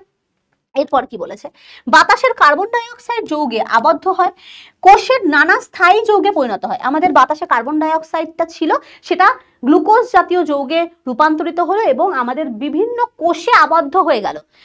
মানে আমরা কি করলাম, ওই যে বাতাস থেকে, আমরা না, গাছ বাতাস থেকে কার্বন ডাই অক্সাইড থেকে গ্রহণ করে গ্লুকোজ জাতীয় খাদ্যে রূপান্তরিত করলাম, এবং ওই খাদ্যটাকে চারিপাশে সারা বডিতে ছড়িয়ে দিলাম, এবং প্রত্যেকটা কোষে সেটাকে আমরা সেন্ড করলাম, প্রত্যেকটা কোষ ওই গ্লুকোজ জাতীয় খাদ্য গ্রহণ করলো। তার মানে ওই কার্বনটা যেটা বাতাসে ছিল সেই কার্বনটা গাছেদের কোষে কোষে স্থায়ী যৌগ রূপে ওটা প্রবেশ করলো। এই ঘটনাটাকে আমরা বলি কার্বন অ্যাসিমিলেশন, বা এই ধাপটাকে বলা হয় কার্বনের আত্তীকরণ। এই যে প্রত্যেকটা কোষে কোষে কার্বনকে স্থায়ী যৌগ রূপে সেটা মানে থাকছে, বাতাসের কার্বন ডাই অক্সাইডটা এখন গাছেদের বিভিন্ন কোষে কোষে এখন বিভিন্ন জৈব যৌগ রূপে থেকে যাচ্ছে, স্থায়ী যৌগ রূপে থেকে যাচ্ছে, সেইটাকে আমরা বলি কার্বন আত্তীকরণ বা কার্বনের অ্যাসিমিলেশন। তাহলে এই প্রসেসে খেয়াল করে দেখতে পারো যে বাতাসের কার্বন ডাই অক্সাইডটা অপসারিত হয়ে গাছেদের দেহে প্রবেশ করছে। ঠিক আছে, এক্ষেত্রে কার্বন ডাই অক্সাইড কমে যাচ্ছে। এছাড়া আর কোন কোন প্রসেসের দ্বারা আমরা কার্বন অপসারণ করতে পারি, সেটা হচ্ছে সামুদ্রিক প্রাণীদের খোলক গঠনে। এই যে আমি তোমাদেরকে প্রথমেই বললাম সমুদ্রের মধ্যে অনেক কার্বন ডাই অক্সাইড গ্যাস দ্রবীভূত রয়েছে, ওই কার্বন ডাই অক্সাইড গ্যাসগুলোকে কাজে লাগিয়ে এই সমস্ত মানে এই কার্বন ডাই অক্সাইড গ্যাস বা তোমার জল, ক্যালসিয়াম হাইড্রোক্সাইড এদের সাথে বিক্রিয়া করে প্রাণীদের খোলক গঠনে সাহায্য হচ্ছে। তার মানে কি, বাতাসের কার্বন ডাই অক্সাইড গ্যাস বা সমুদ্রের জলে যে কার্বন ডাই অক্সাইড গ্যাসটা থাকছে সেটা কিন্তু সমুদ্রের মধ্যে থাকা অ্যাকোয়াটিক অ্যানিমেলদের খোলকে পরিণত হচ্ছে, অর্থাৎ ক্যালসিয়াম কার্বনেটে পরিণত হচ্ছে। খোলক মানে কি, CaCO3 ক্যালসিয়াম কার্বনেট যৌগ রূপে ওই প্রাণীদেহের ওপরের খোলকটা গঠন করতে সাহায্য করছে। তার মানে এখানে দেখ, সমুদ্রের জলে কার্বন রূপে ছিল, কার্বন ডাই অক্সাইডটা পরিবেশে ছিল, সেই পরিবেশ থেকে সেটা প্রাণীদেহের খোলক গঠনে সাহায্য হচ্ছে, মানে পরিবেশ থেকে কমে যাচ্ছে তো খোলক গঠন হয়ে যাচ্ছে। তো এক্ষেত্রেও কিন্তু সমুদ্রের প্রাণীদেহের বা সমুদ্রের জলে থাকা কার্বন ডাই অক্সাইড গুলো সমুদ্রের প্রাণীদেহের খোলক গঠনে কিন্তু একটা মানে ক্যালসিয়াম কার্বনেট রূপে কিন্তু আবদ্ধ হয়ে যাচ্ছে বা অপসারিত হয়ে যাচ্ছে। নেক্সট আর কি হতে পারে, নেক্সট হচ্ছে ধাতব কার্বনেট গঠন। এটা খুব ইম্পর্টেন্ট, এখান থেকে তোমাদের কোশ্চেন রয়েছে যে স্ট্যালাকটাইট আর স্ট্যালাগমাইট ব্যাপারটা কি। দেখ, আমাদের বিভিন্ন আকরিকে আমি বললাম আকরিক রূপে কার্বনের বিভিন্ন যৌগকে পাওয়া যায়, এবং সেটা দেখলাম যে সিডেরাইট, ডলোমাইট, তারপরে হচ্ছে ম্যাগনেসাইট, সমস্ত জায়গায় কার্বন রূপে কিন্তু কার্বনের বিভিন্ন যৌগ রূপে আকরিকে হিসাবে পাওয়া যাচ্ছে। বিভিন্ন ধাতুর আকরিকে কার্বনকে আমরা পেয়ে থাকছি। সেরকমই দেখতে পাচ্ছি চুনা পাথরের খনিতে আমরা মানে ক্যালসিয়াম কার্বনেটকে কার্বন যৌগকে পেয়ে থাকছি। তো এরকমই এই যে চুনা পাথর যে সমস্ত খনিগুলো রয়েছে বা চুনা পাথরের যে খনিগুলো রয়েছে, এই চুনা পাথরের খনিতে দেখা যায় চুনা পাথরগুলো বাতাসের কার্বন ডাই অক্সাইডটাকে শোষণ করে নিতে পারে, এবং শোষণ করে বিভিন্ন আকৃতির এরকম চোঙের মতো বা শঙ্কুর মতো বিভিন্ন আকৃতির গঠন, এরকম আকার গঠন করে। দেখতে পাচ্ছিস এখানে, এটা হচ্ছে চুনা পাথরের একটা খনি। এই চুনা পাথরের খনিটা ক্যালসিয়াম কার্বনেট কি করে, এই যে ক্যালসিয়াম কার্বনেট চুনা পাথরে রয়েছে, তো এই ক্যালসিয়াম কার্বনেটটা বাতাসের কার্বন ডাই অক্সাইডটাকে গ্রহণ করে ফেলে। ঠিক আছে, এখানে দেখতে পাচ্ছিস বিভিন্ন ধাতব কার্বনেট যেগুলো থাকে, যেমন চুনা পাথর, ম্যাগনেসিয়াম কার্বনেট, এরা কি করে কার্বন ডাই অক্সাইডকে বায়ুমণ্ডল থেকে শোষণ করে বিভিন্ন আকৃতির এরকম আকার গঠন করে। এই যে চুনা পাথরের খনিতে দেখা যায় এরকম ওপর থেকে কিছু কিছু শঙ্কু আকৃতির মানে এরকম টাইপের ক্যালসিয়াম কার্বনেটের এরকম পদার্থ নেমে এসছে, এইটাকে বলা হয় স্ট্যালাকটাইট।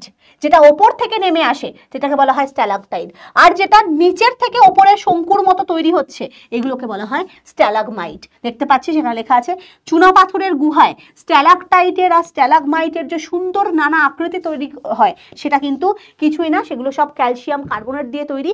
এই ক্যালসিয়াম কার্বনেটগুলো বাতাসের কার্বন ডাই অক্সাইডকে শোষণ করে এরকম ভিন্ন ভিন্ন আকৃতির গঠন তৈরি করে। এইগুলোকে আমরা কি বলি, যেটা ওপর থেকে নিচের দিকে নামছে সেটা হচ্ছে স্ট্যালাকটাইট, আর যেটা ওপর থেকে নিচের দিকে উঠছে, মানে নিচের থেকে উপরে উঠছে, ওপর থেকে উপর দিকে উঠছে বলছি আমি, লিখে দিচ্ছি, এই যে যেটা নিচ থেকে উপরে উঠছে সেটা হচ্ছে স্ট্যালাগমাইট, আকৃতিটাকে জাস্ট বলা হয়, আর যেটা ওপর থেকে নিচের দিকে নামছে স্ট্যালাকটাইট। ঠিক আছে, তাহলে এখানেও কিন্তু কার্বন ডাই অক্সাইড বাতাস থেকে অপসারিত হয়ে যাচ্ছে, বুঝতে পারছিস, বাতাস থেকে কার্বন ডাই অক্সাইডকে শোষণ করে নিচ্ছে এই ক্যালসিয়াম কার্বনেট, ম্যাগনেসিয়াম কার্বনেট ইত্যাদি আকরিকগুলো। এছাড়া কোথায় কোথায় হয়, দেখ বৃষ্টির সময় অ্যাসিড বৃষ্টি তৈরি হয়। কি হয়, বৃষ্টির সময় আমাদের বাতাসে প্রচুর কার্বন ডাই অক্সাইড মিশে রয়েছে, দেখতে পাচ্ছিস এখানে অ্যাসিড রেন, হয়তো তোরা পড়েছিস ছোটবেলায়। অ্যাসিড রেনে কি হয়, আমাদের আশেপাশে প্রচুর কার্বন ডাই অক্সাইড রয়েছে, তো ওই কার্বন ডাই অক্সাইড প্রচুর রয়েছে তো বাতাসে, যখন বৃষ্টি হয় বাতাসের কার্বন ডাই অক্সাইড ওই বৃষ্টির জলের সাথে বিক্রিয়া করে, বৃষ্টির জলের সাথে কার্বন ডাই অক্সাইডের বিক্রিয়ায় উৎপন্ন হয় কার্বনিক অ্যাসিড।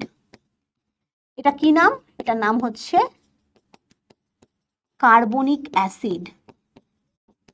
এবং কার্বনিক অ্যাসিড রূপে এগুলো কিন্তু নিচের দিকে ঝরে পড়তে থাকে, মানে অ্যাসিড বৃষ্টি বলে যেটাকে, অর্থাৎ এটা তো একটা অ্যাসিড, কার্বন ডাই অক্সাইডের সাথে বৃষ্টির জল মিশে, এই যে এটা হচ্ছে মৃদু অ্যাসিড, খুব একটা অ্যাসিড মানে কি পড়লো আর দাউ দাউ করে এরকম ভাবে জ্বলিয়ে দিল সেরকম না, মৃদু অ্যাসিড।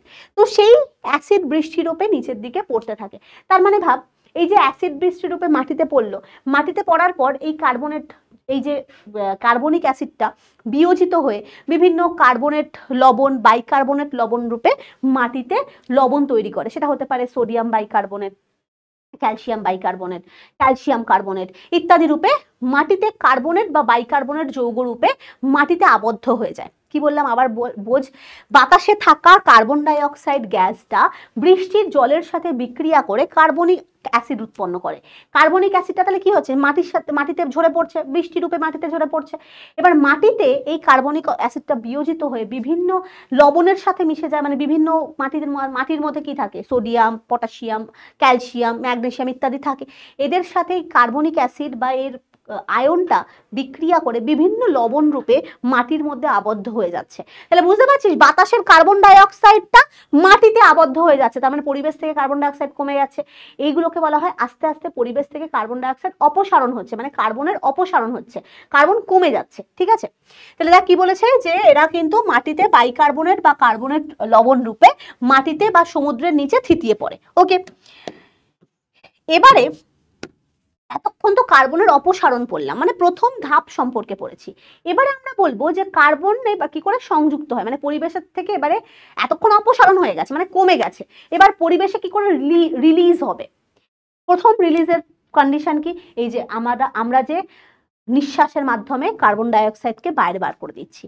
কার্বন ডাই অক্সাইডকে আমরা কি করছি, আমাদের বডিতে বিভিন্ন আমরা খাবার খাচ্ছি, আমাদের গ্লুকোজ জাতীয় বা কার্বোহাইড্রেট জাতীয় বা ফ্যাট জাতীয়, প্রোটিন জাতীয় বিভিন্ন খাবারের বিয়োজন বা জারণ হওয়ার ফলে আমাদের নিঃশ্বাস রূপে কার্বন ডাই অক্সাইড আমরা কি করে দিচ্ছি, পরিবেশে রিলিজ করে দিচ্ছি। কি বললাম বুঝতে পেরেছিস? শুধু কি আমরা রিলিজ করছি? একদমই না, গাছেরাও কিন্তু শ্বসন প্রক্রিয়ায় কি করে কার্বন ডাই অক্সাইডকে রিলিজ করে দেয়। যখন শ্বসন ঘটে, মানে রাতের বেলা, দিনের বেলা সে সালোক সংশ্লেষ ঘটায়, জানিস পড়েছিস বায়োলজিতে, দিনের বেলায় পাতার মধ্যে সে গ্লুকোজ জাতীয় খাদ্য উৎপাদন করে যেটাকে আমরা সালোক সংশ্লেষ বলি, আর রাতের বেলা শ্বসন প্রক্রিয়ায় সে কিন্তু সেই গ্লুকোজ জাতীয় খাদ্যকে বিয়োজিত করে কার্বন ডাই অক্সাইড আর জলীয় বাষ্প উৎপন্ন করে। মানে এই দেখ, C6H12O6টা কিন্তু বিয়োজিত হয়ে CO2 প্লাস H2O, এটা অক্সিজেনের সাথে, C6H12O6 অক্সিজেনের অক্সিজেনের সাথে জারিত হয়ে, মানে আমাদের পাতার মধ্যে বা গাছেদের দেহে যে খাদ্য উৎপাদন হয়েছিল সেই গ্লুকোজ জাতীয় খাদ্য অক্সিজেনের রেসপেক্টে জারিত হয়ে সে কিন্তু কার্বন ডাই অক্সাইড আর জলীয় বাষ্প রূপে কিন্তু পরিবেশে আবার সে মুক্ত হয়ে যায়। তার মানে সালোক সংশ্লেষ প্রক্রিয়া কি হয়েছে, কার্বন ডাই অক্সাইড পরিবেশ থেকে গ্রহণ হয়ে গেছে গাছের মধ্যে, শ্বসন প্রক্রিয়ায় কি হচ্ছে, ওই কার্বন ডাই অক্সাইডটাই আবার পুনরায় পরিবেশের বাইরে বেরিয়ে যাচ্ছে। তাহলে কি হচ্ছে, দেখ কন্টিনিউ একটা সার্কেলের মাধ্যমে ঘুরছে না, সাইকেলের হয়ে চলেছে। এটাকেই বলা হয় কার্বন ডাই অক্সাইড রূপে কি করে কার্বন আবার উৎপাদন হচ্ছে, মানে আবার পরিবেশে সেটা রিলিজ হয়ে যাচ্ছে। ঠিক আছে, এটা একমাত্র শুধু উদ্ভিদ দেহে হয় এমন না, এটা কিন্তু প্রাণী দেহ হয়ে থাকে। নেক্সট আমরা কি বলবো, এটা তো বললাম। নেক্সট হচ্ছে এই যে এত মৃত জীবদেহ যখন মারা যায়, মানে সমস্ত মৃত জীবদেহ তো আর সারা জীবন ওরকম ভাবেই পড়ে থাকে না, ওদের পচন ঘটে। দেখবি কোনো ধর ডাস্টবিনে কোনো একটা ইঁদুর মরে গেছে, দেখবি কি পচা গন্ধ আসতে থাকে, কি জঘন্য অবস্থা। তো তার মানে কি, তার মানে সমস্ত মৃত জীবদেহ যখন মানে নর্মাল রাস্তাঘাটে বা বায়ুর সংস্পর্শে বিভিন্ন ব্যাকটেরিয়া, ছত্রাক এগুলোর দ্বারা পাচিত হয়ে বা পচে গিয়ে carbon die oxide, methane, carbon monoxide টাইপের বিশেষ করে মিথেন জাতীয় গ্যাস উৎপাদন করে। তার মানে এক্ষেত্রে কাদের বিশেষ ভূমিকা রয়েছে, ব্যাকটেরিয়াদের বিশেষ ভূমিকা রয়েছে। এই সমস্ত জীবদেহ পচনের বা মৃত জীবদেহ, মৃত গাছপালা এই সমস্ত পচনের জন্য কিন্তু ব্যাকটেরিয়া প্রচণ্ড হেল্প করে। আর খেয়াল কর, শুধুমাত্র যে মানে পচে গেল ব্যাকটেরিয়ার দ্বারা সেটা কিন্তু নয়। খেয়াল কর যে এরা যদি না পচতো তাহলে কি প্রবলেম হতো, আমাদের মৃত সমস্ত জীবদেহের সংখ্যা বেড়ে যেত, পরিবেশ দূষণ হতো, অনেক রকমের প্রবলেম দেখা দিত। তাহলে আমরা কিন্তু এই ব্যাকটেরিয়াগুলোর অনেক বেনিফিট হচ্ছে, অনেক ভালো কাজ করছে। আর এগুলো বিশেষ করে মিথানোজেনিক ব্যাকটেরিয়া থাকে। এমনকি এই ব্যাকটেরিয়াগুলো যে শুধুমাত্র পচাতে সাহায্য করে এমন না, এই যে মিথেন গ্যাসটা উৎপাদন করছে না, এই মিথেন গ্যাসটাকে আমরা বায়োগ্যাস রূপে কিন্তু জ্বালানি রূপে ব্যবহার করতে পারি। এটা কিন্তু আমাদের একটা খুব ভালো দিকও হচ্ছে। আমরা কিন্তু মানে অল্টারনেটিভ যে জ্বালানি রয়েছে, আমরা কয়লা পেট্রোলিয়াম এগুলোকে ব্যবহার না করে এই যে মিথেনকেও কিন্তু আমরা দাহ্য গ্যাস, যেহেতু আমরা কিন্তু জ্বালানি রূপে ব্যবহার করতে পারি। ঠিক আছে, বিভিন্ন বায়োগ্যাসের ক্ষেত্রে আমরা নেক্সট দিন পড়বো বায়োগ্যাস ব্যাপারটা কি। তাহলে আমরা কি বলতে পারছি, বিভিন্ন ব্যাকটেরিয়া এবং ছত্রাক এনজাইমের সাহায্যে জটিল যৌগগুলো বিভিন্ন রকম ভাবে পরিবর্তিত হয়। মানে জটিল যৌগ কোথায় থাকে, মানব দেহ যখন মৃত হয়ে যায় বা গাছ যখন মৃত বা সমস্ত রকমের যখন পচে যাচ্ছে সমস্ত কিছু, সেই সমস্ত জটিল যৌগকে সরলতর যৌগে পরিণত করে হচ্ছে ওই ব্যাকটেরিয়া ছত্রাকরা। আর যখন সেই জটিল যৌগ থেকে সরল যৌগে পরিণত করছে, মানে পচিয়ে দিচ্ছে, সিম্পল কথায় পচিয়ে দিচ্ছে, তখন কিন্তু সেই সময় কার্বন ডাই অক্সাইড, কিছু কার্বন ঘটিত যৌগকে মানে মাটিতে বা জলে মিশিয়ে দেয়। মানে কিছু পরিমাণ থাকবে দেখবি, মানে এই যে হাড়, হ্যানা ত্যানা, মাংস কিছু পরিমাণ মাটির সাথে মিশে যায়, আবার প্রচুর পরিমাণে গ্যাস উৎপন্ন হয়ে পরিবেশের বাতাসের সাথেও মিশিয়ে দেয়। এ দেখ, কিছু কার্বন ডাই অক্সাইড রূপে বাতাসে ফিরে যায়, মিথেন রূপে বাতাসে ফিরে যায়, আবার কিছু পদার্থকে ও মাটির সাথে মিশিয়ে দেয়। ঠিক আছে, তো এই রকম কোথায় কোথায় ভালোভাবে দেখতে পাওয়া যায় যে বিস্তীর্ণ জলাভূমি, ধান ক্ষেতের বনভূমি ইত্যাদিতে মিথেন গ্যাস উৎপাদনকারী ব্যাকটেরিয়া কিন্তু এতে মিথেন গ্যাস উৎপাদন করে। ধান ক্ষেতের জমি থেকে ধান গাছ ফাছ পচে গেলে প্রচুর পরিমাণে এরকম গন্ধওয়ালা মিথেন গ্যাস তৈরি হয়। এটা কিন্তু খুব উৎকট বাজে গন্ধ। নেক্সট হচ্ছে গবাদি পশুদের অন্ত্রে, সেখানে কিন্তু বিভিন্ন মিথানোজেনিক ব্যাকটেরিয়া বসবাস করে, অর্থাৎ ওদের অন্ত্রে সেলুলোজ জাতীয় উদ্ভিদের পচনের জন্য আমরা যে সমস্ত গরু যে ঘাস পাতা হেনাতান যে খাচ্ছে, তো সেগুলোকে তো ওদের পাকস্থলীতে তো ওগুলোকে পচাতে হবে। ওদের পাকস্থলীতে বা অন্ত্রতে কিন্তু এরকম ব্যাকটেরিয়া বসবাস করে, যারা ওই সেলুলোজ বা উদ্ভিদদের দেহকে ওই গবাদি পশুদের পেটের অন্ত্রে পচিয়ে সেখান থেকে মিথেন গ্যাস উৎপন্ন করে। ঠিক আছে, ইত্যাদি। এরা কিন্তু মিথেন গ্যাস, এক্ষেত্রে এইভাবে মিথেন কিন্তু বাতাসে বেরিয়ে যায়, অর্থাৎ আমাদের পরিবেশে কিন্তু কার্বন রূপে বেরিয়ে যাচ্ছে। ঠিক আছে, এটা উষ্ণতা হবে। ওকে, আচ্ছা, নেক্সট এবার আমরা আসবো এছাড়া আর কিভাবে কার্বন ডাই অক্সাইড বাতাসে মিশছে। এইগুলো তো হয়ে গেল নর্মাল কন্ডিশন। এবার হচ্ছে আমাদের কার্যকলাপ কি কি। এই যে আমরা এত পরিমাণে কয়লা জ্বালাচ্ছি, মানে কাঠ জ্বালাচ্ছি, মানে কার্বন ডাই অক্সাইডের ভুরি ভুরি আমরা জ্বালানি করে ব্যবহার করে চলেছি। গাড়ির ধোঁয়া থেকে প্রচুর পরিমাণে কালো কালো ধোঁয়া হিসাবে কার্বন ডাই অক্সাইড বার করছি। বিভিন্ন জ্বালানি রূপে আমরা উনান জ্বালাচ্ছি, কাঠ জ্বালাচ্ছি, কয়লা জ্বালাচ্ছি, পেট্রোলিয়াম জ্বালাচ্ছি, ডিজেল জ্বালাচ্ছি, সমস্ত কিন্তু কি কার্বন রূপে পরিবেশে রিলিজ হয়ে যাচ্ছে, তাই না? এছাড়া এটা তো হয়ে গেল মানুষের কাজ। যখন দাবানল হয় বনে বনে, যখন বিশাল বিশাল জঙ্গল পুড়ে গিয়ে দাবানল সৃষ্টি হয়, সেখানেও কিন্তু এটা দেখতে পাচ্ছি প্রচন্ড পরিমাণে কার্বন ডাই অক্সাইড বেরিয়ে বাতাসে মিশে যাচ্ছে। তাহলে এটাও একটা পরিবেশে কার্বন ডাই অক্সাইড বা কার্বনের রিলিজ হওয়ার কন্ডিশন। নেক্সট হচ্ছে দেখা যায় যে আমাদের সমুদ্রের মধ্যে এমন কিছু শৈবাল, ব্যাকটেরিয়া, ছত্রাক এগুলো থাকে সমুদ্রের জলের মধ্যে, বিভিন্ন রকমের শৈবাল থাকে। বিশেষ করে এই শৈবালগুলো বাতাসের কার্বন ডাই অক্সাইডটাকে শোষণ করতে পারে। ঠিক আছে, এটা আমরা জানি যে আমাদের সমুদ্রের সমুদ্রের জলের মধ্যে থাকা, সমুদ্রের জল তো করে না, সমুদ্রের জলের মধ্যে থাকা বিভিন্ন ব্যাকটেরিয়া, শৈবাল, এরা কিন্তু অ্যালগি বিশেষ করে বা শৈবাল যেটাকে আমরা বলি, এরা কিন্তু কি করে বাতাসের কার্বন ডাই অক্সাইডকে প্রায় 48% ও শোষণ করে নিতে পারে। কিন্তু দুর্ভাগ্যবশত দেখা যাচ্ছে যে কন্টিনিউ গ্লোবাল ওয়ার্মিং এর ফলে আমাদের পৃথিবীতে কিন্তু কার্বন ডাই অক্সাইডের পরিমাণ বেড়ে চলেছে। কারণ মানুষের এত বেশি চাহিদা, এত বেশি জ্বালানি ব্যবহার, যার ফলে কিন্তু কার্বন ডাই অক্সাইড ক্রমাগত রিলিজ হয়ে চলেছে আমাদের পৃথিবীতে, যার ফলে দেখা যাচ্ছে প্রচন্ড গ্লোবাল ওয়ার্মিং। এবং এই গ্লোবাল ওয়ার্মিং এর ফলে আমাদের সমুদ্রের মধ্যে যে সমস্ত অ্যালগিগুলো ছিল, সেই অ্যালগিগুলো কি করছে, তার কার্যক্ষমতা হ্রাস করছে। তাহলে আমি বলতে পারি, দেখো আমাদের সমুদ্রের জল কার্বন ডাই অক্সাইডের বিশাল একটা অংশ, প্রায় 48% অংশকে শুষে নেয়, এবং বাতাসের কার্বন ডাই অক্সাইডের পরিমাণ ততটা কি হলো যার ফলে বাতাসের কার্বন ডাই অক্সাইডের পরিমাণ ততটা বাড়তে পারে না, কারণ বেশিরভাগটাকে শুষে নিচ্ছে। কিন্তু কন্টিনিউয়াস গ্লোবাল ওয়ার্মিং এর ফলে আমাদের সমুদ্রের মধ্যে থাকা যে বিভিন্ন অ্যালগিগুলো, সায়ানোব্যাকটেরিয়াগুলো, তাদের কিন্তু নিজেদের কর্মক্ষমতা হ্রাস পাচ্ছে, মানে তারা কিন্তু আর বাতাসের কার্বন ডাই অক্সাইডকে শোষণ করতে পারছে না, তাদের সংখ্যাও হ্রাস পাচ্ছে এবং তারা তাদের কার্যক্ষমতাও হারাচ্ছে। যার ফলে কিন্তু পরবর্তীকালে দেখা যেতে পারে আরও কার্বনের ডাই অক্সাইড বা এইসব দূষক জাতীয় গ্যাসের মাত্রা কিন্তু কন্টিনিউ বাড়তে থাকবে। আর যার ফলে কিন্তু দেখা যাবে হচ্ছে বিশ্ব উষ্ণায়ন, যেটা হচ্ছে খুবই ক্ষতিকারক একটা আমাদের স্টেজে পৌঁছে দিয়ে যাবে, যার ফলে জলবায়ুর পরিবর্তন হবে, বিভিন্ন রোগ ব্যাধি দেখা দেবে, আমাদের পৃথিবীর তাপমাত্রা প্রচন্ড বেড়ে যাবে। এটা কিন্তু খুবই ভয়ঙ্কর একটা দিকে পৃথিবী এগোচ্ছে। তো তার জন্য আমাদের কি করতে হবে? পরিবেশ দূষণকে কমিয়ে দিতে হবে। ঠিক আছে, নেক্সট আমরা কি জানবো? নেক্সট হচ্ছে সামুদ্রিক প্রাণীর খোলককে যদি আমরা দহন করি, বিভিন্ন এই যে শামুক, ঝিনুক, এদেরকে যদি আমরা এরা কি দিয়ে তৈরি? ক্যালসিয়াম কার্বনেট দিয়ে তৈরি। তো এদেরকে যদি দহন করা হয়, তাহলে কিন্তু কার্বন ডাই অক্সাইড মানে ক্যালসিয়াম কার্বনেটকে CaCO3 কে তুই যদি দহন করিস অর্থাৎ হিট করিস, তাহলে কি উৎপন্ন হয় জানিস? Calcium oxide plus carbon die oxide. তাহলে কার্বন ডাই অক্সাইড গ্যাস রূপে তখন সেটা পরিবেশে বেরিয়ে যাচ্ছে। তাহলে বোঝা গেছে এইভাবে কিন্তু কার্বন চক্রটা কমপ্লিট হয়। ক্লিয়ার? তাহলে একবার পরিবেশ থেকে কার্বন ডাই অক্সাইড মানে কার্বন ডাই অক্সাইড রূপে, বেশিরভাগ কার্বন ডাই অক্সাইড কেন বলছি, কারণ হচ্ছে কার্বনটা বেশিরভাগ কার্বন ডাই অক্সাইড রূপেই আমাদের পৃথিবীতে পাওয়া যায়। তাহলে বেশিরভাগ কার্বন ডাই অক্সাইড বা কার্বন ঘটিত যৌগ বিভিন্ন প্রক্রিয়ার সাহায্যে পরিবেশ থেকে অপসারিত হচ্ছে, আবার অনেক প্রসেসের মাধ্যমে কিন্তু আবার পরিবেশে রিলিজও হয়ে যাচ্ছে।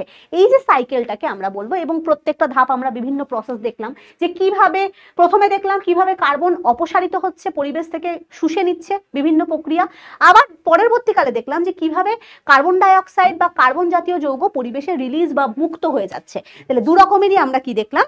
কার্বন চক্রের দুটো ভাগকেই কিন্তু আমরা দুরকম ভাবে দেখলাম। Next topic, that is very very important topic, সেটা কি? বহুরূপতা বা অ্যালোট্রপ। বহুরূপতা মানে বহুরূপী, প্রথমেই আমি একটুখানি ইন্ট্রোডাকশন দিয়ে দিয়েছি। তার মানে এমন কিছু পরিবেশে মৌল রয়েছে যারা একই জাতীয় মৌল দিয়ে তৈরি, কিন্তু তাদের দেখতে আলাদা, তাদের বৈশিষ্ট্য আলাদা, তাদের রাসায়নিকগত ধর্ম বা ভৌত ধর্ম এদেরকে কিন্তু আলাদাভাবে চিহ্নিত করা যায়। যেমন আমি এক্সাম্পল দিচ্ছি, যেমন হিরে, গ্রাফাইট, ফুলারিন বা গ্যাস কার্বন, বা না ফুলারিন, গ্যাস কার্বন, এরা প্রত্যেকে কার্বন দিয়ে তৈরি। হিরে পুরোপুরি কার্বন দিয়ে তৈরি, কার্বন ছাড়া আর কিচ্ছু থাকে না, পুরোপুরি হিরে কার্বন জাতীয়, মানে কার্বন একটা আরেকটার সাথে শৃঙ্খল গঠন করে, মানে একটা একদম বদ্ধ শৃঙ্খল গঠন করে, এবং সুন্দর একটা চতুস্তলকীয় স্ট্রাকচার এখানে দেখতে পাচ্ছি, যেটা হচ্ছে ডায়মন্ডের স্ট্রাকচার। একটা এইগুলো হচ্ছে এক একটা কার্বন এরকম চতুর্যোজ্যতার দ্বারা একটা এরকম চারটের সাথে যুক্ত হয়ে একটা কার্বন চারটে হাত বাড়িয়েছে, দেখতে পাচ্ছি সেখান থেকে চারটে হাত বাড়িয়েছে, সেই চারটে হাত চারটে কার্বনের সাথে যুক্ত হয়েছে, এই করে একটা চতুস্থলকীয় গঠন করেছে এবং তৈরি হয়েছে হিরে তৈরি হয়েছে। তার মানে এখানে হিরেটা কিন্তু কার্বন ছাড়া আর কিছু নেই। সেম অ্যাজ ফুলারিন, এটা হচ্ছে ফুলারিনের স্ট্রাকচার। ফুলারিনের স্ট্রাকচারে দেখ এখানে প্রত্যেকটা হচ্ছে কার্বন, এবং কার্বনের ক্ষেত্রে দেখ এই ফুলারিনটা একটা এরকম রাগবি বলের মতো বা ফুটবলের মতো স্ট্রাকচার নিয়েছে। তাহলে পুরোপুরি কার্বন দিয়ে তৈরি হওয়া সত্ত্বেও হিরের স্ট্রাকচারটা ঠিক এরকম। আর হিরেকে দেখতেও আমি দেখতে পাচ্ছি হিরে হচ্ছে খুব চকচকে একটা সুন্দর পদার্থ, বাট ফুলারিন হচ্ছে ওরকম একটা কোনো চকচকে কোনো ওরকম পদার্থ না। আবার সেম ভাবে দেখ গ্রাফাইটের স্ট্রাকচার হচ্ছে এরকম, যেখানে এগুলো হচ্ছে কার্বন। গ্রাফাইটের ক্ষেত্রে কার্বনগুলো এরকম ষড়ভুজাকার স্তরে স্তরে বিন্যস্ত থাকে, একটা স্তর দেখ, তারপর আরেকটা স্তর, তারপর আরেকটা স্তর, এরকম ভাবে স্তরে স্তরে সমান্তরাল স্তর ওয়াইজ বিন্যস্ত অবস্থায় থাকে। এটা হচ্ছে গ্রাফাইটের স্ট্রাকচার। এটাও কার্বন দিয়ে তৈরি, গ্রাফাইট। হিরেও কার্বন দিয়ে তৈরি, ফুলারিনও কার্বন দিয়ে তৈরি, ভূষাকালি বা দেখতে পাচ্ছি যে সাধারণত গ্যাস কার্বনগুলো হয় সেগুলোও কিন্তু কার্বন দিয়ে তৈরি। সবকটাই একই জাতীয় কার্বন দিয়ে তৈরি, বাট সবকটাকে দেখতে এক না। হিরে কত সুন্দর দেখতে, ভূষাকালিকে কি জঘন্য দেখতে। তার মানে কি একই টাইপের হওয়া সত্ত্বেও, একই মৌল দিয়ে গঠন হওয়া সত্ত্বেও তাদের আকৃতিগত পার্থক্যের কারণে দেখ, তাদের বন্ধনের বিভিন্ন রকমের দেখ স্ট্রাকচারাল ডিফারেন্সের কারণে তাদের দেখতে আলাদা হয়ে গেছে, তাদের বৈশিষ্ট্য আলাদা হয়ে গেছে, তাদের ভৌত ধর্ম আলাদা হয়ে গেছে, তাদের ঘনত্ব আলাদা হয়ে গেছে, বর্ণ আলাদা হয়ে গেছে, মানে কালার আলাদা হয়ে গেছে, সবকিছু কিন্তু আলাদা হয়ে গেছে। তাহলে এই যে একই মৌল দিয়ে তৈরি হওয়া সত্ত্বেও বিভিন্ন তোর যে স্ট্রাকচারাল ডিফারেন্সের কারণে হতে পারে, পরমাণুর সংখ্যার পরিবর্তনের কারণে হতে পারে, অন্যান্য আন্তঃআণবিক আকর্ষণ বলের পার্থক্যের কারণে হতে পারে, তাদের বিভিন্ন রূপে তারা আত্মপ্রকাশ করে। এদেরকে এক একটাকে আরেকটার কি বলা হয়, বহুরূপতা বলা হয় বা বহুরূপ বলা হয়। বা এদেরকে ধর এই যে হিরে, কার্বন, গ্রাফাইট, মানে হিরে, গ্রাফাইট, ফুলারিন, গ্যাস কার্বন, এরা প্রত্যেকেই হচ্ছে একে অপরের অ্যালোট্রপ বা বহুরূপ। ঠিক আছে, বোঝা গেছে? ঠিক সেরকমই রয়েছে অক্সিজেন, ওজোন, রয়েছে রেড ফসফরাস, হোয়াইট ফসফরাস, রয়েছে সালফারের রম্বিক সালফার, মনোক্লিনিক সালফার। তার মানে এরকম টাইপের প্রচুর টাইপের বহুরূপতা দেখতে পাওয়া যায় প্রচুর মৌলের ক্ষেত্রে। তাহলে আমরা কি দেখতে পাচ্ছি ডেফিনেশনে, যে ধর্মের জন্য কোনো মৌলিক পদার্থ তার নিজের মূল রাসায়নিক ধর্ম অপরিবর্তিত রেখে, দেখ সবকটা একই রাসায়নিক মানে একই টাইপের মৌল দিয়ে তৈরি, এটাও কার্বন এটাও কার্বন, সবকটা কিন্তু একই জাতীয় মৌল দিয়ে তৈরি হওয়া সত্ত্বেও তাদের কি বলেছে, নিজের মূল রাসায়নিক ধর্ম অপরিবর্তিত রেখে, সেম জাতীয় মৌল দিয়ে তৈরি হওয়া সত্ত্বেও ভিন্ন ভিন্ন রূপে আত্মপ্রকাশ করেছে। সবকটার রূপ আলাদা, সবকটা দেখতে আলাদা, তাদের সবকটার বৈশিষ্ট্য আলাদা, সবকটার ভৌত ধর্মগুলো আলাদা। দেখতে পাচ্ছি এটার কালার, হিরের কালার এক রকমের, গ্রাফাইটের কালার এক রকমের। গ্রাফাইট হচ্ছে একটু পিচ্ছিল জাতীয় পদার্থ। গ্রাফাইট কোথায় থাকে? পেন্সিলের শীষে থাকে, দেখবি পেন্সিলের শীষকে এরকম গুঁড়ো গুঁড়ো গুঁড়ো গুঁড়ো করে ফেলবি, দেখবি ওগুলোকে হাতে দিবি, দেখবি এরকম পিছলা পিছলা লাগছে, তো এগুলো একটু পিচ্ছিল জাতীয়। বাট হিরে কি ওরকম পিচ্ছিল জাতীয় না? মনে হয় না। হিরে হচ্ছে খুব কাঠিন্য যুক্ত একটা পদার্থ। ফুলারিন হচ্ছে আরেক রকমের একটা পদার্থ। তার মানে দেখতে পাচ্ছিস কি, যে ডিফারেন্ট ও আকৃতি গঠনের কারণে ডিফারেন্ট ওর বৈশিষ্ট্য তৈরি হয়েছে, যার ফলে এই ঘটনাটাকে আমরা কি বলি, বহুরূপতা বলে থাকি। এই বহুরূপতা আর কোথায় কোথায় দেখতে পাওয়া যায়? কার্বনে দেখতে পাওয়া যায়, অক্সিজেনে দেখতে পাওয়া যায়, ফসফরাস, সালফার প্রভৃতির মধ্যে দেখতে পাওয়া যায়। আর আমরা কি কি বহুরূপতা দেখতে পেয়েছি কার্বনের ক্ষেত্রে? প্রথমে আমরা সালফারের ক্ষেত্রে লিখছি। সালফারের হচ্ছে বহুরূপতা হচ্ছে রম্বিক সালফার, যেটা একদম গুঁড়ো গুঁড়ো হয়। আরেকটা হচ্ছে মনোক্লিনিক সালফার, যেটা একটু ছুচালো সুন্দর ক্রিস্টালাইন দেখতে হয়, মনোক্লিনিক সালফার। আর কি আছে? ফসফরাস রয়েছে,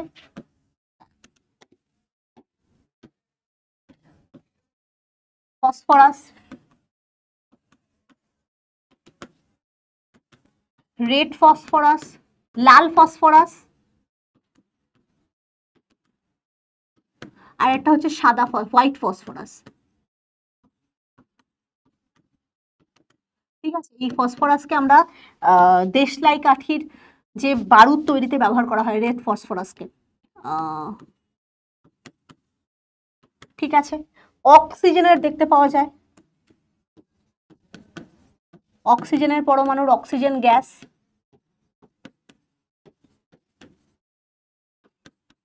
O2, আর এটা হচ্ছে ওজোন গ্যাস,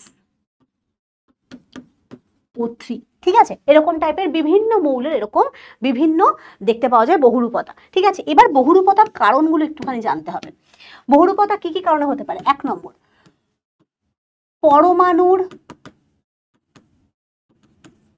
সংখ্যার পার্থক্যের কারণে হতে পারে, সংখ্যার পার্থক্যের কারণে বহুরূপতা দেখা যেতে পারে।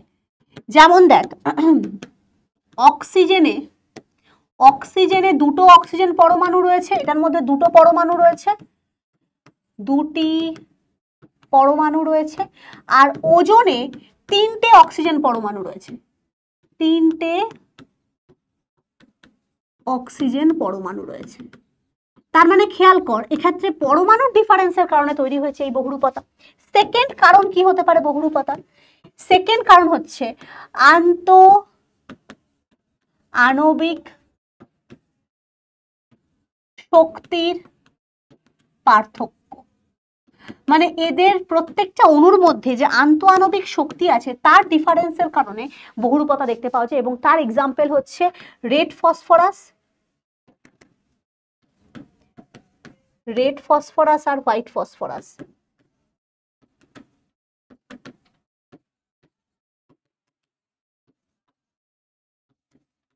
ঠিক আছে, এই দুটোর কারণ, এই দুটো হচ্ছে একে অপরের আন্তঃআণবিক আকর্ষণ বলের পার্থক্যের কারণে এই ঘটনাটা হয়েছে। 3 নম্বর হচ্ছে কারণ হতে পারে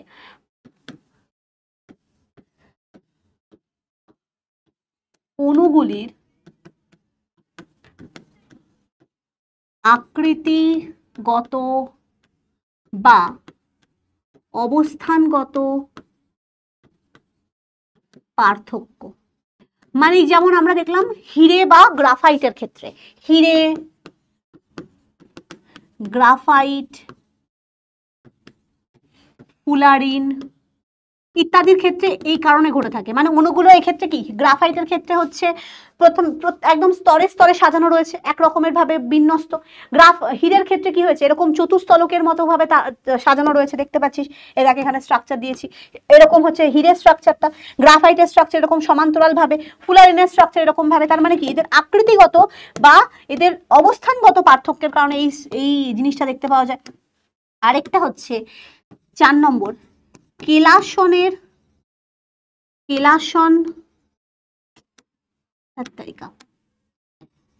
কেলাসন পদ্ধতির পার্থক্যের ফলে। এবার এটা আমরা এক্সপেরিমেন্ট করে দেখব। এখন তো এক্সপেরিমেন্ট না, এখানে পড়ে দেখবো আর কি। কেলাসন পদ্ধতির পার্থক্যের ফলেও যেটার কারণে হয় হচ্ছে রম্বিক সালফার আর মনোক্লিনিক সালফার। রম্বিক সালফার আর মনোক্লিনিক সালফার এই কারণে তৈরি হয়, মানে বহুরূপতা দেখা যায়। ঠিক আছে, রম্বিক সালফার মানে হচ্ছে সালফারের একদম ডাস্ট, আর মনোক্লিনিক সালফার হচ্ছে সালফারের না এরকম ক্রিস্টালাইন সুন্দর এরকম চোখা, মানে চোখা বিভিন্ন মানে আকৃতির দেখতে পাওয়া যায়, কেলাসাকার দেখতে পাওয়া যায় এই মনোক্লিনিক। এই মনোক্লিনিক হচ্ছে কি কেলাসাকার সালফার, কেলাসাকার সালফার। আর রম্বিক মানে হচ্ছে সালফারের গুঁড়ো, দুটোই সালফার দিয়ে তৈরি কিন্তু দেখতে আলাদা। ঠিক আছে, এবং এদের প্রত্যেকটার কিন্তু দেখতে যেরকম আলাদা, কয়েকটার ক্ষেত্রে কি হয়, যেমন অক্সিজেনের ওজনের ক্ষেত্রে এদের রাসায়নিক বৈশিষ্ট্যগত ডিফারেন্স দেখতে পাওয়া যায়।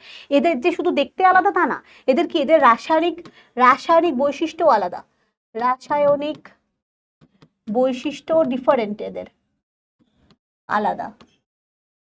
কিন্তু এই যে হিরে, গ্রাফাইট, ফুলারিনের এদের ভৌত ধর্ম আলাদা, ভৌত ধর্ম আলাদা। ঠিক আছে, মানে এরা হচ্ছে এদের কোনো ক্ষেত্রে হচ্ছে কোনোটার ঘনত্ব খুব বেশি, কোনোটার ঘনত্ব খুব কম, কোনোটা হচ্ছে তোর তাপের সুপরিবাহী, কোনটা তাপের কুপরিবাহী, বা কোনোটা তড়িতের সুপরিবাহী, কোনটা তড়িতের কুপরিবাহী, এরকম টাইপের এদের ভৌত ধর্মগত পার্থক্য দেখতে পাওয়া যায়। এবার এই যে বললাম না কেলাসাকার গঠনের দ্বারা যে পার্থক্যের কারণে বহুরূপতা দেখা যায়, কি হয়, তুমি একটা এক্সপেরিমেন্টের তোমাদের বইতে দেখবে আছে, তুমি সালফারের কিছু নাও দিয়ে ডাস্ট বানিয়ে দাও, সেই সালফার ডাস্টকে তুমি এবার কি করবে, এরকম ভাবে গুঁড়ো বানাও। দেখতে পাচ্ছ এখানে পুরো একদম গুঁড়োটাকে আস্তে আস্তে গরম, এরকম টেস্ট টিউবে নাও, দিয়ে গরম করতে থাকো, এবং গরম করার পর তুমি দেখবে সালফারের গুঁড়োগুলো একদম লিকুইড হয়ে গেছে, তরল সালফারে পরিণত হয়েছে। তার মানে আমাকে কি করতে হবে, সালফার গুঁড়োকে উত্তপ্ত করলে তরলে পরিণত করতে হবে, তরলে পরিণত করে তাকে ফিল্টার পেপারের সাহায্যে, দেখতে পাচ্ছি এখানে ফিল্টার, এই যে ফিল্টার পেপারের সাথে ছাঁকতে হবে, ফিল্টার পেপার দ্বারা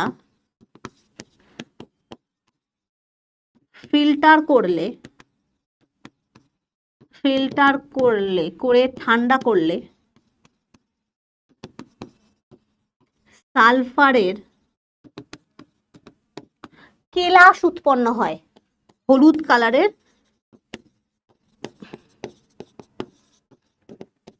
তার মানে ছিল হচ্ছে সালফারের গুঁড়ো, একদম ডাস্ট ছিল, সেটাই কিন্তু সালফারের এরকম সুন্দর কেলাস উৎপন্ন করলো, মানে হলুদ হলুদ এরকম মানে চোখালো কেলাস উৎপন্ন করে, যেটাকে আমরা বলি মনোক্লিনিক সালফার। তার মানে কি হচ্ছে, ছিল সালফারের গুঁড়ো, হয়ে গেল এখন মনোক্লিনিক সালফার বা সালফারের ক্রিস্টাল। এইভাবে কিন্তু একটা থেকে আরেকটাতে কিন্তু বহুরূপতা চেঞ্জ করা পসিবল, এবং এটা সালফারের ক্ষেত্রেই পসিবল। তুই কিন্তু গ্রাফাইট থেকে হিরেতে যেতে পারবি না, সব সময় যে একটা রূপ থেকে আরেকটা বহুরূপে পরিবর্তন করা পসিবল হবে সেটা কিন্তু সবসময় হবে না। যেমন তাহলে তো খুব ভালোই হতো যে গ্রাফাইটকে কিছু একটা পদ্ধতি করলে পট করে হিরেতে কনভার্ট করে দাও, বাস কোটিপতি। গ্রাফাইট তো প্রচুর পরিমাণে রয়েছে, হিরে তো কম পরিমাণে রয়েছে, তা গ্রাফাইট তোলো আর কিছু একটা পদ্ধতি করো হিরে করে ফেলো, তাহলে কিন্তু সেটা হয় না, সবকিছু কিন্তু বহুরূপতা চেঞ্জ করা পসিবল নয়। তাহলে এখান থেকে দেখা যাচ্ছে গুঁড়ো সালফারটা হচ্ছে, গুঁড়ো সালফার হচ্ছে রম্বিক সালফার, হচ্ছে রম্বিক সালফার, যাকে উত্তপ্ত ও ফিল্টার করে শীতল করলে কেলাসাকার সালফারে পরিণত করা সম্ভব। কেলাসাকার মনোক্লিনিক সালফারে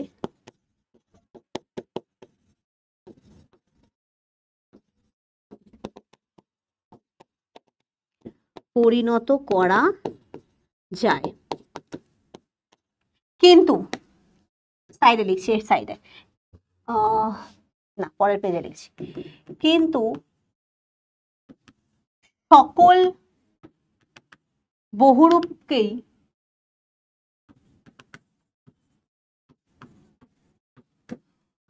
একে অপরের পরিবর্তন করা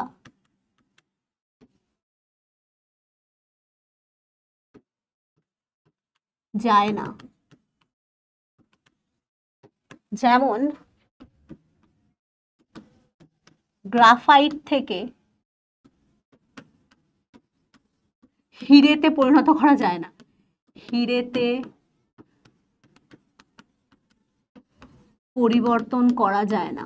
তো সবকিছুকেই যে বহুরূপতা চেঞ্জ করা যাবে সেটা কিন্তু হবে না।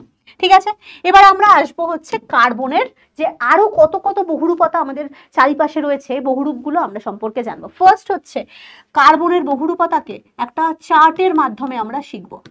কার্বনের বহুরূপতা দু রকমের হয়, একটা হচ্ছে নিয়তাকার, নিয়তাকার এই চারটা খুব ইম্পর্টেন্ট, নিহতাকার, আর একটা হচ্ছে অনিয়তাকার, অনিয়তাকার। ঠিক আছে, নিয়তাকারের মধ্যে কারা কারা পড়ে? নিয়তাকারের মধ্যে পড়ে হচ্ছে হিরে, গ্রাফাইট, এরা হচ্ছে নিয়তাকার। মানে কি, এদের একটা সুন্দর গঠন আছে, নিয়তাকার মানে একটা স্ট্রাকচার আছে। গ্রাফাইট, ফুলারিন, এরা হচ্ছে নিয়ত আকারের আন্ডারে পড়ে। অনিয়ত আকারের আন্ডারে কারা পড়বে? যাদের কোনো নির্দিষ্ট আকার বা শেপ নেই, তারা কারা? অঙ্গার, যেমন চারকোল। ঠিক আছে, বা তুমি বলতে পারো চারকোল। 2 নম্বর ভূষাকালী, 3 নম্বর কোক, 4 নম্বর গ্যাস কার্বন। এদের কোনো আকৃতি নেই। এবারে এই অঙ্গারকে আমরা 2 রকম ভাগে ভাগ করতে পারি। একটা হচ্ছে উদ্ভিজ্জ অঙ্গার, উদ্ভিজ্জ অঙ্গার, আরেকটা হচ্ছে প্রাণীজ অঙ্গার, প্রাণী দেহ থেকে যে অঙ্গারকে বা যে চারকোলকে পাওয়া যায়। উদ্ভিজ্জ অঙ্গারের মধ্যে 2টো পার্ট রয়েছে, আবার প্রাণীজ অঙ্গারের মধ্যেও 2টো পার্ট রয়েছে। এটা হচ্ছে রক্ত অঙ্গার, আর একটা হচ্ছে অস্থি অঙ্গার, প্রাণীদেহের অস্থি থেকে যে অঙ্গার পাওয়া যায়।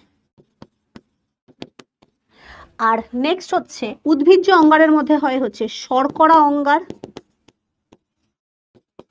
সুগার চারকোল বলা হয়, সুগারদের থেকে যে চারকোলকে পাওয়া যায়। আরেকটা আমাদের শর্করা অঙ্গার, আর কি পাওয়া যায়, দাঁড়াও সেকেন্ড, নামটা তো ভুলে গেলাম।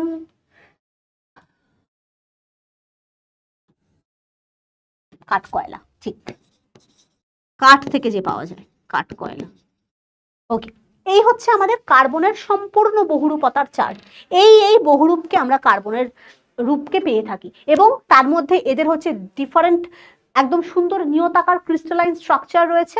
আর মানে ক্রিস্টালাইন স্ট্রাকচার বলতে এদের নিয়তাকার শেপ রয়েছে, বাট এদের ক্ষেত্রে কারোর কোনো শেপ নেই। যেমন ভূষা কালি কি, গুঁড়ো গুঁড়ো গুঁড়ো গুঁড়ো কালি।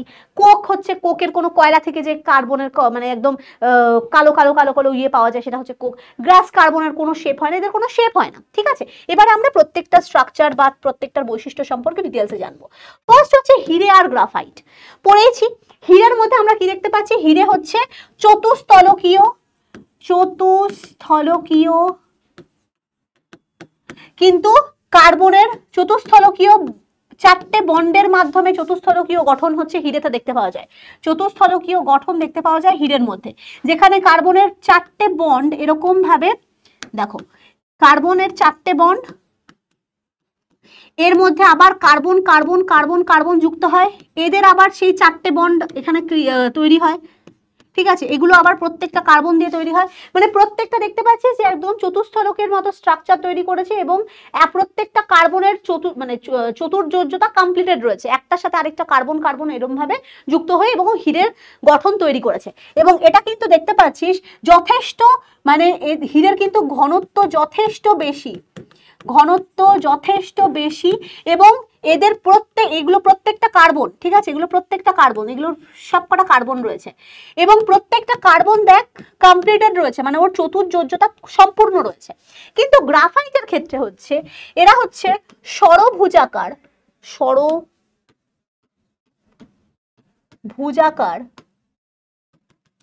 সমান্তরাল স্তর আকার হয়ে থাকে, সমান্তরাল স্তর বিন্যস্ত হয়ে থাকে। দেখতে পাচ্ছিস, একটা স্তর, উপরে আরেকটা স্তর, তারপর আরেকটা স্তর, এরকম ভাবে স্তরে স্তরে স্তরে স্তরে রয়েছে, এবং এটা কিন্তু পিচ্ছিল জাতীয় পদার্থ। কেন পিচ্ছিল জাতীয় পদার্থ জানিস? এদের প্রত্যেকটা কার্বন কার্বনের মধ্যে তিনটে করে বন্ড কমপ্লিটেড রয়েছে।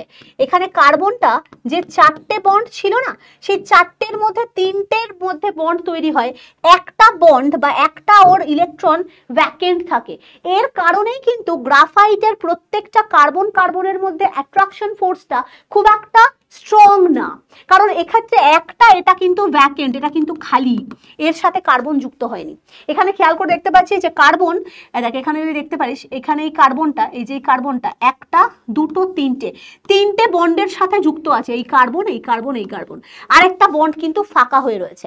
তার মানে হীরের ক্ষেত্রে যে এখানে দেখতে পাচ্ছিস কার্বন চারটে বন্ধনই একে অপরের সাথে যুক্ত হয়ে গেছে, বাট গ্রাফাইটের ক্ষেত্রে একটা হাত ওর ফাঁকা, একটা হাত ও কাউকে ধরতে পারেনি।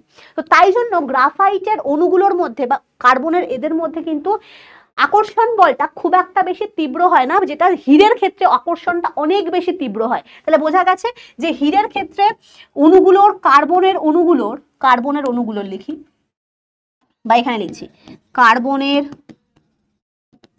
অণুগুলির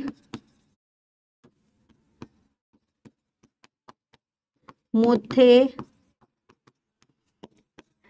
তীব্র আকর্ষণ বল হয়, তাই এটি খুব কিন্তু দৃঢ় এবং শক্ত হয়ে থাকে। হীরে কিন্তু খুব দৃঢ় এবং শক্ত, খুব একটা ভালোভাবে ভাঙা যায় না। বাট গ্রাফাইটের কি হয়, কার্বনের অণুগুলির আকর্ষণ দুর্বল এবং স্তরগুলির মধ্যে দূরত্ব বেশি। দেখ একটা স্তর আর আরেকটা স্তরের মধ্যে যথেষ্ট দূরত্ব সম্পন্ন, এবং স্তরগুলির দূরত্ব বেশি, যার ফলে কি হয় জানিস, এটা খুব পিচ্ছিল টাইপের হয়, মানে একটা স্তর আরেকটা স্তর কিরকম পিছলে দেয়, তুই যদি একটু ধরিস ওপট করে পিছলে যাবে, খুব একটা আকর্ষণ বল নেই তোদের মধ্যে। এটি পিচ্ছিল জাতীয় এবং ভঙ্গুর হয়ে থাকে, ভঙ্গুর এবং ঘনত্ব কম। হীরে অপেক্ষা কিন্তু এদের ঘনত্ব একেবারেই কম। এটাই হচ্ছে কার্বনের দুটো নিয়তাকার যে বহুরূপতা তাদের মধ্যেকার স্ট্রাকচারাল ডিফারেন্স। এখানে আমি লিখে দিয়েছি এটার কারণটা, দেখ আমি পড়েও শোনাচ্ছি। হীরের ক্ষেত্রে কি দেখা যাচ্ছে, হীরে কেলাসের প্রতিটি কার্বন পরমাণুর 4টি কোণে পরমাণুর সাথে যুক্ত হয়ে সমযোজী বন্ধন দ্বারা যুক্ত হয়েছে, এবং এটা কিরকম স্ট্রাকচার নিয়েছে, এবং এটা চতুস্থলকীয়, দেখ চতুস্থলকীয় কেলাস গঠন করেছে, এটা খুব ইম্পর্টেন্ট, এবং এটার চতুস্থলকীয় স্ট্রাকচার গঠন করে, ত্রিমাত্রিক 3 ডাইমেনশনাল স্ট্রাকচার তৈরি করেছে, 3D স্ট্রাকচার ভাবে বিন্যস্ত হয়েছে। আর তারপরে কি, গ্রাফাইটের ক্ষেত্রে দেখতে পাওয়া যাচ্ছে এটা ষড়ভুজাকার কেলাস তৈরি করেছে, এবং এটা 3 ডাইমেনশনাল স্ট্রাকচার নয়, এটা 2D স্ট্রাকচার, এবং এটা স্তরে স্তরে এই যে স্তরগুলির মধ্যে আকর্ষণ বল খুব দুর্বল হয়, এটা কিন্তু বেশ যথেষ্ট ভঙ্গুর হয়। আর হীরের ক্ষেত্রে এরা কিন্তু তাপ এবং তড়িতের সুপরিবাহী, তাপের সুপরিবাহী, তড়িতের নয়, সুপরিবাহী, কিন্তু তড়িতের কুপরিবাহী। ঠিক আছে, হীরে তাপকে পরিবহন করতে পারে বা তড়িৎকে পরিবহন করতে পারে না, আর এটা রাসায়নিক ভাবে সক্রিয় খুব একটা নয়, কারণ কার্বনের বন্ধন তো সবকিছু ফুল রয়েছে, মানে ফুলফিলড রয়েছে। বাট গ্রাফাইট হচ্ছে তাপ ও তড়িৎ উভয়েরই, তড়িতের সুপরিবাহী, উভয়কেই পরিবহন করতে পারে, ও রাসায়নিকভাবে কিন্তু যথেষ্ট সক্রিয়, কারণ একটা বন্ড ওর খালি রয়েছে, রাসায়নিকভাবে সক্রিয়। ঠিক আছে, এই হচ্ছে হীরে এবং গ্রাফাইটের পার্থক্য। এছাড়া আমাদের আরেকটা বহুরূপ রয়েছে যেটাকে আমরা ফুলারিন বলে থাকি, এবং দেখতে পাচ্ছ ফুলারিনের স্ট্রাকচার ঠিক এরকম হয়, কার্বন 60খানা কার্বন বা কার্বন 70 দিয়ে 70খানা কার্বন পরমাণু দিয়ে ষড়ভুজাকার বা পঞ্চভুজাকার, এরকম প্রত্যেকটা দেখতে পাচ্ছ এখানে 1 2 3 4 5 6 ষড়ভুজাকার স্ট্রাকচার তৈরি হয়েছে, বা পঞ্চভুজাকার স্ট্রাকচার 1 2 3 4 5 পঞ্চভুজাকার এরকম টাইপের স্ট্রাকচার দিয়ে ফুলারিন তৈরি হয়, যেগুলো মেনলি ন্যানো ম্যাটেরিয়াল তৈরির ক্ষেত্রে ব্যবহার করা হয়। এই ফুলারিনকে আমরা ন্যানো ম্যাটেরিয়াল বা ন্যানো প্রযুক্তিতে আমরা ব্যবহার করে থাকি, পলিমার প্রযুক্তিতে ফুলারিনকে ব্যবহার করে থাকি, বিভিন্ন ওষুধ শিল্পে আমরা ফুলারিনকে ব্যবহার করে থাকি। এইরকম ফুলারিনকে প্রচুর জায়গায় ব্যবহার করা হয়, মানে তোমার অতি পরিবাহী তৈরিতে বা সুপার কন্ডাক্টর বা অর্ধ পরিবাহী তৈরিতেও কিন্তু আমরা ফুলারিনকে ব্যবহার করে থাকি। ওকে, আচ্ছা, নেক্সট হচ্ছে আমাদের অধিশোষণ ধর্ম কি হয়। এই বহুরূপ, যেমন অধিশোষণ ধর্ম সবকটার থাকে না, সব নিয়তাকার যে বহুরূপতাগুলো দেখতে পেলাম কার্বনের, সেগুলোর কিন্তু মধ্যে অধিশোষণ ধর্ম থাকে না। অধিশোষণ ধর্ম দেখা যায় হচ্ছে ভূষাকালি, চারকোল, এগুলোর মধ্যে। ভূষাকালির মধ্যে দেখা যায় না, চারকোলের মধ্যে দেখা যায়।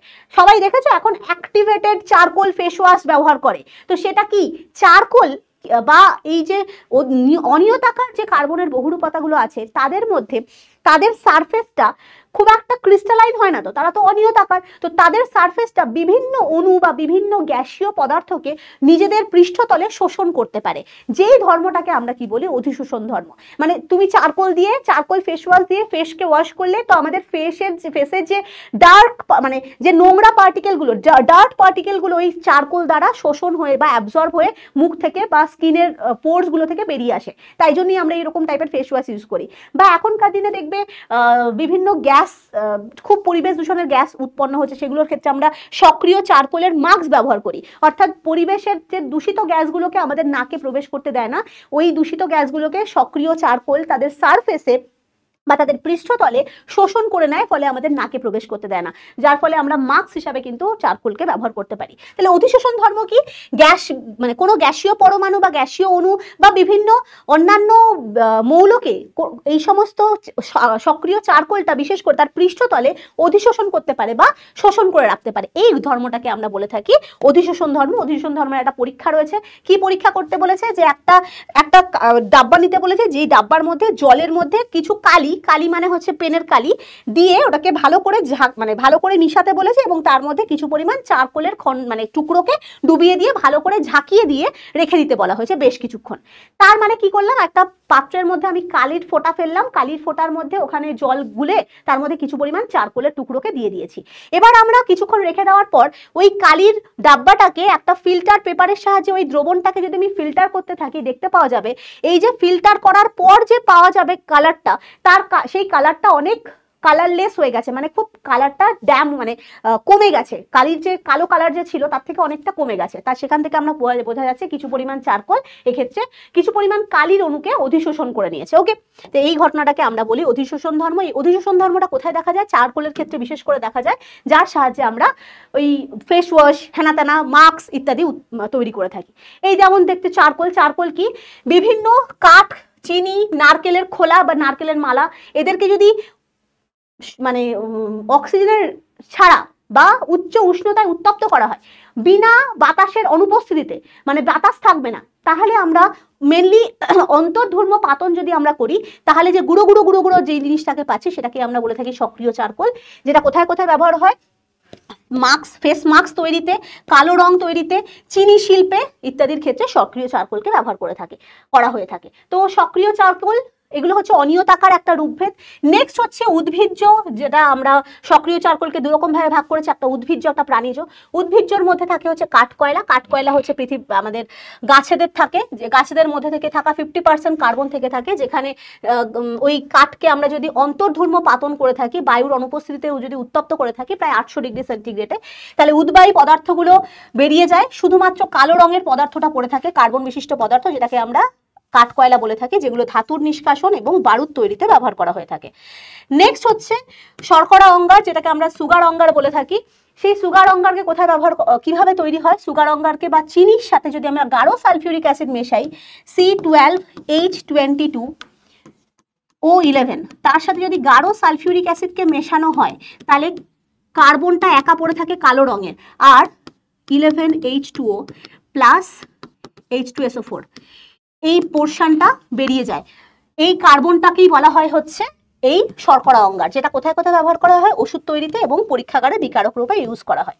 প্রাণীজ অঙ্গারের মধ্যে কাদের পাওয়া যায়? রক্ত অঙ্গার এবং অস্থি অঙ্গার। রক্ত অঙ্গার মানে হচ্ছে আমাদের শরীরের রক্তকে যদি তুমি বায়ুর অনুপস্থিতিতে অন্তর্ধর্ম পাতন বা উচ্চ উষ্ণতায় উত্তপ্ত করো তাহলে সেখান থেকে কার্বন জাতীয় পদার্থ পেয়ে থাকবে, এবং সেটাকে আমরা বলি রক্ত অঙ্গার, যেটাকে আমরা ওষুধ শিল্পে ব্যবহার করে থাকি। নেক্সট হচ্ছে আমাদের অস্থি অঙ্গার। অস্থি অঙ্গার হচ্ছে আমাদের হাড়কে, মানে আমাদের যে মানুষের হাড় বা সমস্ত জীবজন্তুর হাড়কে তুমি যদি মাংস চর্বি থেকে আলাদা করে তুমি তাকে উত্তপ্ত করো, একদম বায়ুর অনুপস্থিতিতে উত্তপ্ত করো বা অন্তর্ধর্ম পাতন করো, তাহলে উদ্বায়ী পদার্থগুলো এই হাড় থেকে বেরিয়ে যায়, আর কালো পোর্শনটা অর্থাৎ কার্বনের পোর্শনটা নিচে পড়ে থাকে, সেটাকেই বলা হয় হচ্ছে অস্থি অঙ্গার, যেটা কোথায় ব্যবহার করা হয়? চিনি পরিশোধনের ক্ষেত্রে ব্যবহার করা হয়, আর আইভরি ব্ল্যাক নামে একটা কালো রং প্রস্তুতিতে ব্যবহার করা হয়। নেক্সট হচ্ছে ভূষাকালি। ভূষাকালি তোমরা জানো, জুতোর কালি, ছাপার কালি তৈরিতে ব্যবহার করা হয় ভূষাকালি। ভূষাকালি কি? ভূষাকালি কিছুই না, পেট্রোল, কেরোসিন, বেঞ্জিন ইত্যাদি যৌগগুলোকে অন্তর্ধর্ম পাতন করলে যে কালো ধোঁয়া উৎপন্ন হয়, সেই কালো ধোঁয়াকে যদি তুমি শীতল করে দেখবে মাটির হাঁড়ি বা যেখানে মানে কয়লা দিয়ে রান্না করা হচ্ছে তার তলায় একদম কালির মতো পড়ে থাকে, সেটাই হচ্ছে আমাদের ভূষাকালি। ঠিক আছে, এরকম গুঁড়ো গুঁড়ো গুঁড়ো গুঁড়ো থাকে, এটার কোনো স্ট্রাকচার হয় না। নেক্সট হচ্ছে কোক। কয়লার অন্তর্ধর্ম পাতনের ফলে যে অবশেষ রূপে অনুদ্বায়ী পদার্থটা নিচে পড়ে থাকে সেটাকেই কোক বলে, যেটা ধাতু নিষ্কাশন এবং প্রডিউসার গ্যাস। আর ওয়াটার গ্যাস প্রস্তুতি। ওয়াটার গ্যাস মানে হচ্ছে কার্বন মনোক্সাইড আর হাইড্রোজেনের মিশ্রণকে ওয়াটার গ্যাস বলে, যেটাকে আমরা জ্বালানি রূপে ব্যবহার করে থাকতে পারি। আর প্রডিউসার গ্যাস মানে হচ্ছে কার্বন মনোক্সাইডের সাথে নাইট্রোজেন, হাইড্রোজেন, কার্বন, মিথেন ইত্যাদির মিক্সচারটাকে আমরা প্রডিউসার গ্যাস বলে থাকি, যেটাকেও আমরা জ্বালানি হিসেবে ব্যবহার করে থাকি। নেক্সট হচ্ছে gas carbon. Gas carbon Coke তৈরির সময় পাতন পাত্রের গায়ে যে সমস্ত কালো রঙের পদার্থ মিশে থাকে সেটাকেই আমরা গ্যাস কার্বন বলবো। গ্যাস কার্বন আমাদের তড়িৎদ্বার, ব্যাটারি ইত্যাদি প্রস্তুতিতে ব্যবহার করা হয়। ওকে, চলো এই ছিল আমাদের আজকের কমপ্লিট সেশন। লাস্ট এটা হচ্ছে একটা কোশ্চেন যে গ্রাফিন কি? গ্রাফিন হচ্ছে সম্প্রতিকালে দেখা যায় যে কার্বনের আরেকটা বহুরূপ, যেটাকে আমরা ন্যানো ম্যাটেরিয়াল প্রস্তুতির কাজে ব্যবহার করে থাকি। ন্যানো ম্যাটেরিয়াল মানে হচ্ছে ন্যানো টেকনোলজিতে বিভিন্ন ইলেকট্রনিক যন্ত্রপাতি, অপটিক্যাল ফাইবার ইত্যাদি তৈরিতে আমরা এই গ্রাফিন ব্যবহার করে থাকি। আর এই যে এতগুলো অনিয়তাকার গ্রুপভেদ আমরা কার্বনের পড়লাম, আলটিমেটলি বর্তমানে দেখা গেছে যে কার্বনের এই অনিয়তাকার রূপভেদ বলে কিছু হয় না। মেনলি ওই অনিয়তাকার রূপভেদগুলো হচ্ছে গ্রাফাইটেরই ছোট ছোট ছোট ছোট ছোট ক্রিস্টাল, ওই অনিয়তাকার রূপভেদ লাইক তোমার ভূষাকালি, তারপরে গ্যাস কার্বন, কোক ইত্যাদির মধ্যে ওই গ্রাফাইটের ছোট ছোট ক্রিস্টালই মিশে রয়েছে। তো অনিয়তাকার রূপভেদ বলে কিছু হয় না, সবকিছুই হচ্ছে গ্রাফাইটেরই ছোট ছোট ছোট ছোট কণা। তো ব্যাস এই কটাই ছিল কার্বনের রূপভেদ সম্পর্কে আমাদের ডিটেলস আলোচনা। নেক্সট দিন আমরা পড়বো হচ্ছে এর পরের পোর্শনটা, অর্থাৎ জ্বালানি, তাপন মূল্য, গ্রিন হাউস এফেক্ট এক্সেট্রা। ওকে, চলো নেক্সট দিন তোমাদের সাথে দেখা হবে। আর ভালো করে পড়াশোনা করো। আর কোনো ডাউট থাকলে, আর যদি কোনো ডাউট থাকলে আমাকে কমেন্টসে আনসার করবে, আর কমেন্টসে তোমরা জিজ্ঞাসা করবে। আর এই নোটসটা তোমরা কোথায় পেয়ে যাবে? PW অ্যাপে নির্মাণ বাংলা বলে সার্চ করবে, দিয়ে তোমরা নোটসটা ডাউনলোড করতে পারবে। চলো tata, thank you and tata, best of lakh.